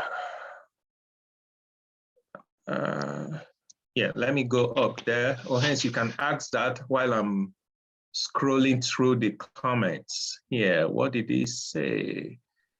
Yes, yes. Okay, in your line of work with particular attention to Nigeria, he says, I can imagine that your major competition is miracle pastors. He says, how do you deal with that challenge? That is a question for Professor Igberaese. Can you please answer that? I know there are a lot of miracle workers in Nigeria who purport to do all sorts of things, including raising people from the dead, as well as curing all sorts of infertility problems. That would be, I give answers to that question. In the book I wrote, even the Bible says, my people perish because they lack knowledge. So it's good we seek information and we get knowledge and we get more and more and more. It's a big challenge in Nigeria, and most of our practices are not regulated. Even if somebody commits some crime and the police is involved, they get bribed and they are sorted out one way or the other. So you find out that most of these patients, they come to you and they are like the woman with the issue of blood in the Bible. They would have spent so much money with those traditionalists and those prophets. The truth is that most of them are very fake, right? They are very, very fake. They are there actually to exploit, to make merchandise of those poor people. You know, so they come to us once they've been taken advantage of, you know, so by the time they're coming to us, it's even already too late. So the only way to do that is to let the average Nigerian get proper information at every level, from the primary to the university. And we also have to change our orientation, our perspective, ideology to things, you know. It's a difficult one because there was a time in Warri when a medical doctor had a fracture and went to a native doctor. He took the NMA to go and bring the doctor from the traditionalist place, you know. So even professors, you know, they make those blunders, you know. So it's a difficult thing. It's an ideology thing, and it's a systemic challenge. It's difficult for. I used to be part of radio, television, enlightenment programs. I used to do it a lot, and I had to stop because even the people in those television houses wanted me to be bribing them as if I was doing them a favor, or I was doing myself a favor, or whatever. you know, or they were doing me a favor. So I had to stop. It's a challenge. I don't have a complete answer to that. We have to rejig the whole system to solve that, and we have to, those prophets or pastors, right? They have to have good education too, because some of them are very, very ignorant, and some of them are not actually intelligent enough to be pastors. That is the truth. And like they say, religion is the opium of the people.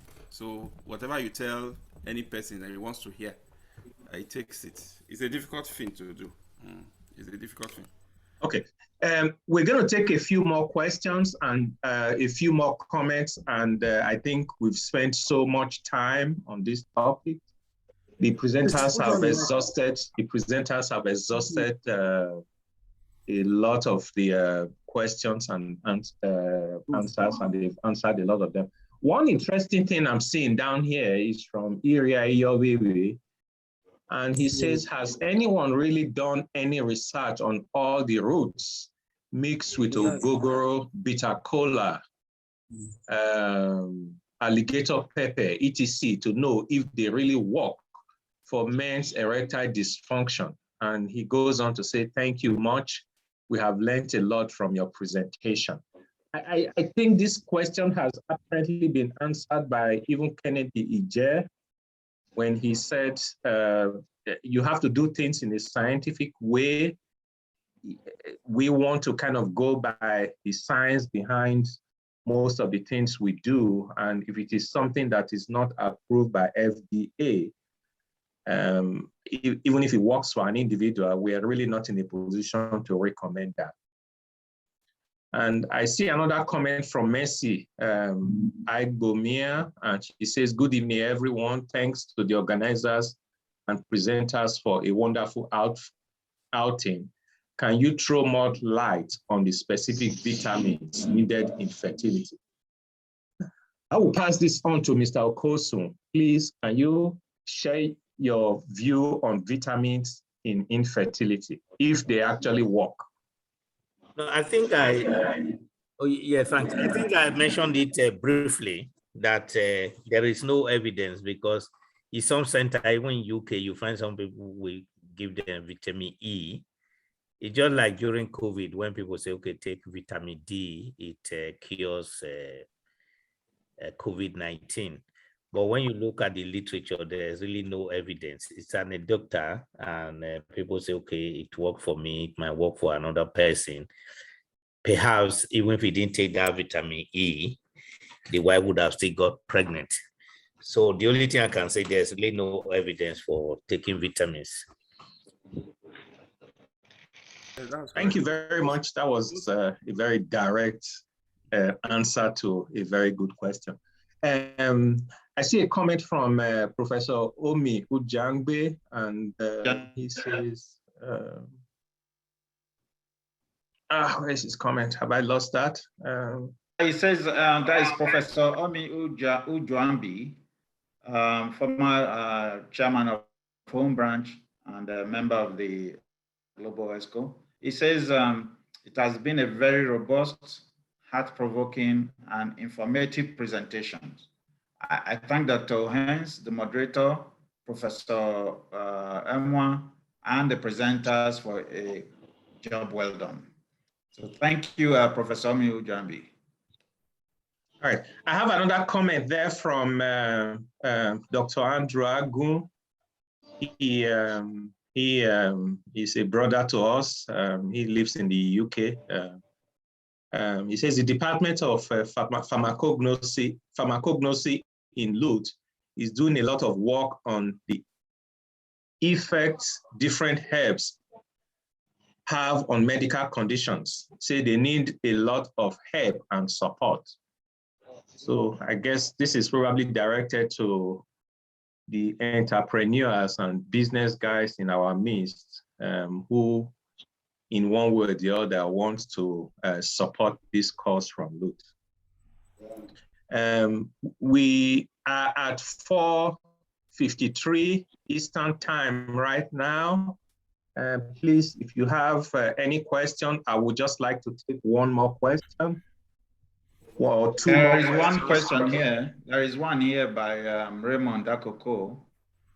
He says he expected the presenters to talk about traditional medicine in treating erectile dysfunction. He says, moreover, I'm sure weather condition is a factor to consider when discussing erectile dysfunction. So, Professor Igberaese, you want to respond to that? Traditional medicines. Yeah, he says, again, let me just quickly take it. He says, I wanted the presenters to talk about traditional medicine in treating erectile dysfunction and the impact of weather condition, you know, when we talk about erectile dysfunction. Traditional medicines, we've talked about that. You know, it's not evidence-based. Then one challenge we have with traditional medicines is that they are, you don't know the content, you don't know the quantity, you don't even know what is in there. And for those who are in medicine, they know that some traditional herbs also, they affect other organs like the kidneys. So they affect other organs like the kidneys. So it's not something I gave an example when I was talking about somebody who took traditional herbs in Port Harcourt and died in the hotel.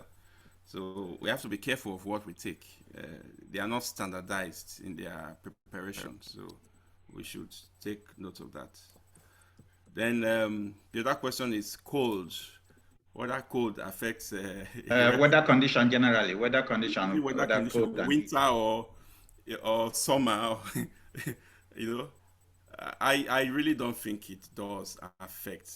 You know, but if you are not comfortable, if the environment is not comfortable, you will not perform very well. That is the take home, right? The environment has to be serene and comfortable.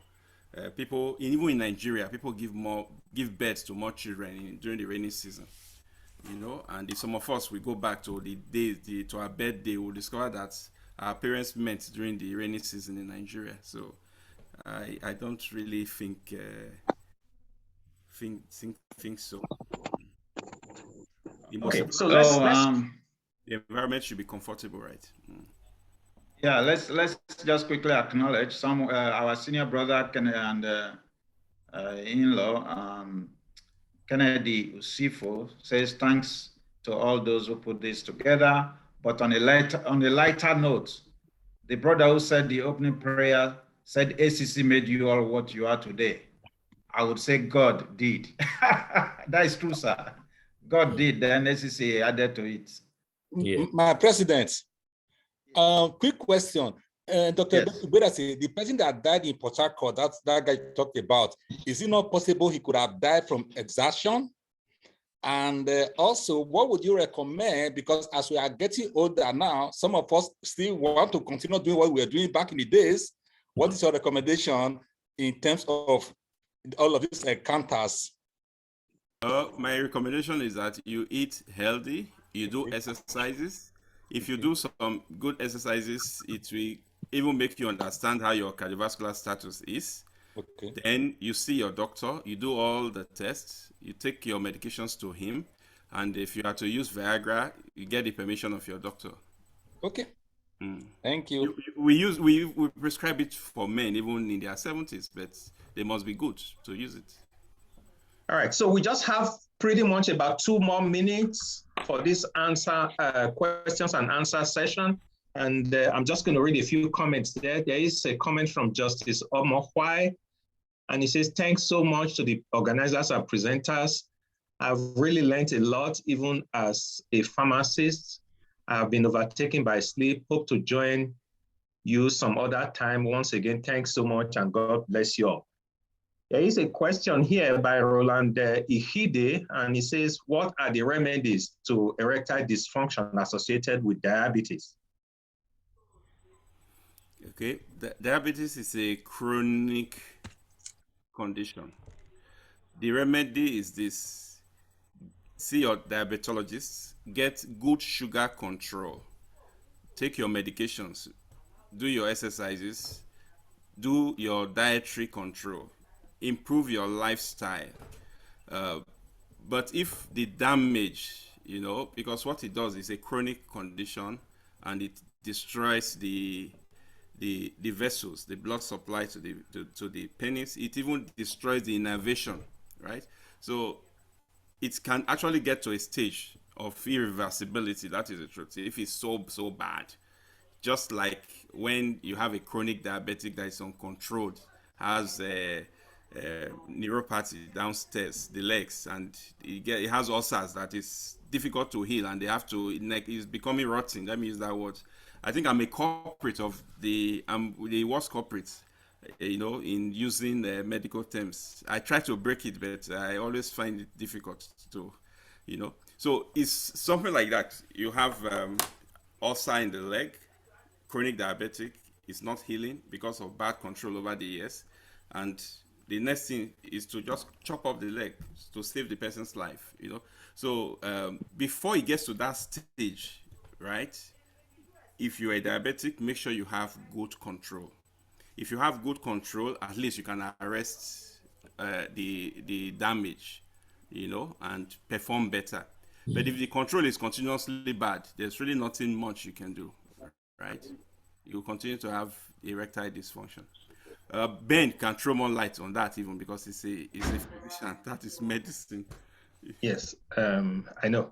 Yeah, but in the light of what we're discussing right now, so I probably will just take this last comment, and just thank the presenters. And I think we should call the answers and questions a day at this time and call the presentation. Then after that, I'm going to hand over to our president to continue with the meeting or give a vote of thanks as he deems it necessary. This is a comment from Tony Okosun, and I think the global president has already answered that, so I'm really not going to dwell so much into that. I have to really thank Mr. Henry Okosun, Professor Gabriel Igberaese, and everybody who attended this meeting today. I think it's been very educative and very informative. Even from my end, the questions were pretty much point on, and they really kept us on our toes. We will continue to organize similar events like this, basically for educational purposes and also to enlighten the general public and our members. Again, thank you so much, Mr. Henry Okosun, for your information. I just also got to know that Henry Ekpoma and his family house, for people who know Ekpoma, his family house is currently at is the Uda Community Bank. So if you guys remember Uda Community Bank, I remember when I was at Otio, we used to go down there to collect our salaries. So I'm sure he knows that. Again, thank you for taking time out of your busy schedule to talk to us on this topic that I know affects virtually everybody on this platform, one way or the other. If it is not you, the infertility affects, you must know at least a few couples that have issues like this. I also want to thank Professor Igberaese as well for also taking out time. I know he has a very busy schedule as well to do a great justice to this particular topic. Again, at this stage, I will pass on the microphone to our president to continue with the meeting or conclude the meeting. Thank you so much, everybody. Thank you so much, Professor Ben Aimua. Thank you, Professor Gabriel Igberaese. Thank you. I'm not going to follow the UK thing. Thank you, Dr. Okosun. we really appreciate everything you've done for us today. And I want to thank Dr. Godfrey Ekata. For those who are not aware, Godfrey Ekata and Dr. Okosun are classmates. And I got to know Dr. Okosun through Dr. Godfrey Ekata. So Dr. Okosun joined us today to do this presentation because Dr. Godfrey Ekata made that connection. I want to really thank you. And I want to especially thank Professor Clement Osime. I don't know whether he's still here. Is Professor Clement Osime still here? Let me call you back on. Yeah, yes, yeah, I'm yes. here. I'm with you. Okay. So Professor Clement Osime, well, if not for politics, he would have been the chief medical director of UBTH. He is an old boy of ACC, but he's one of the very renowned professors in UBTH, and he has never missed any of our presentations since we've been having presentations here. He's a surgeon, and very soon we'll be inviting him to make a presentation on in an area where we know that is very relevant to us and is within his specialty. And that thank you very much. That to do with cancer and all that. So thank you. Thank you, Prof. I want to also thank our global secretary, Aimua, Dr. Aimua Sekagbe. I don't know if he's still here. He's a gentleman. He's a very, very gentleman. No, he doesn't look for anybody's trouble. Thank you so much for always supporting us. And our global president, Sir Pascal Isele. I don't know whether he's yeah, I think Sir Pascal Isele is still here. If you are hearing, yes, please. Yes and no. Yes and no. We'll allow the closing prayer. We'll allow the closing prayer. Yes and no. Well. All right, no problem. Yes. So then I want to also thank one of my sisters who lives in the UK, Meg Usifo. She has never missed any of our events since ACCIOBANA North America started presenting this series, and it's just wonderful. I want to thank you so much, Sister Meg Usifo, and my neighbor here, my brother, and Ragwam. Thank you so much for always offering support, supporting your own alumni association, doing similar that we do. Sister Helen Brown, thank you so much for always supporting us. Sister Helen Brown, thank you. All members of ACCIOBA, whether global or whether in Nigeria or outside of Nigeria, UK, America, thank you so much for attending. And we look forward to the next month, the presentation next month.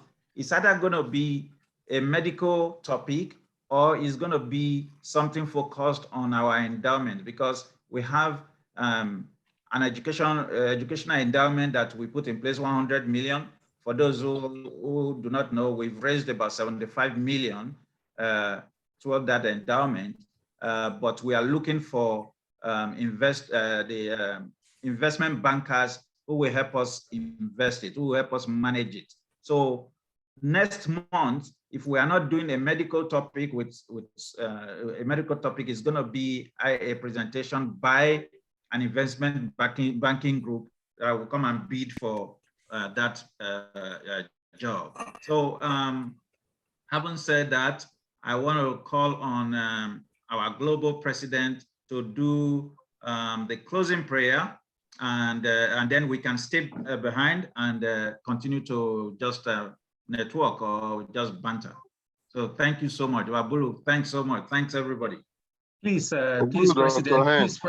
President, before we say the opening prayers, if you don't mind, I see, I think we need to acknowledge Professor Bamidele Sani in our midst here. Yes, oh my goodness.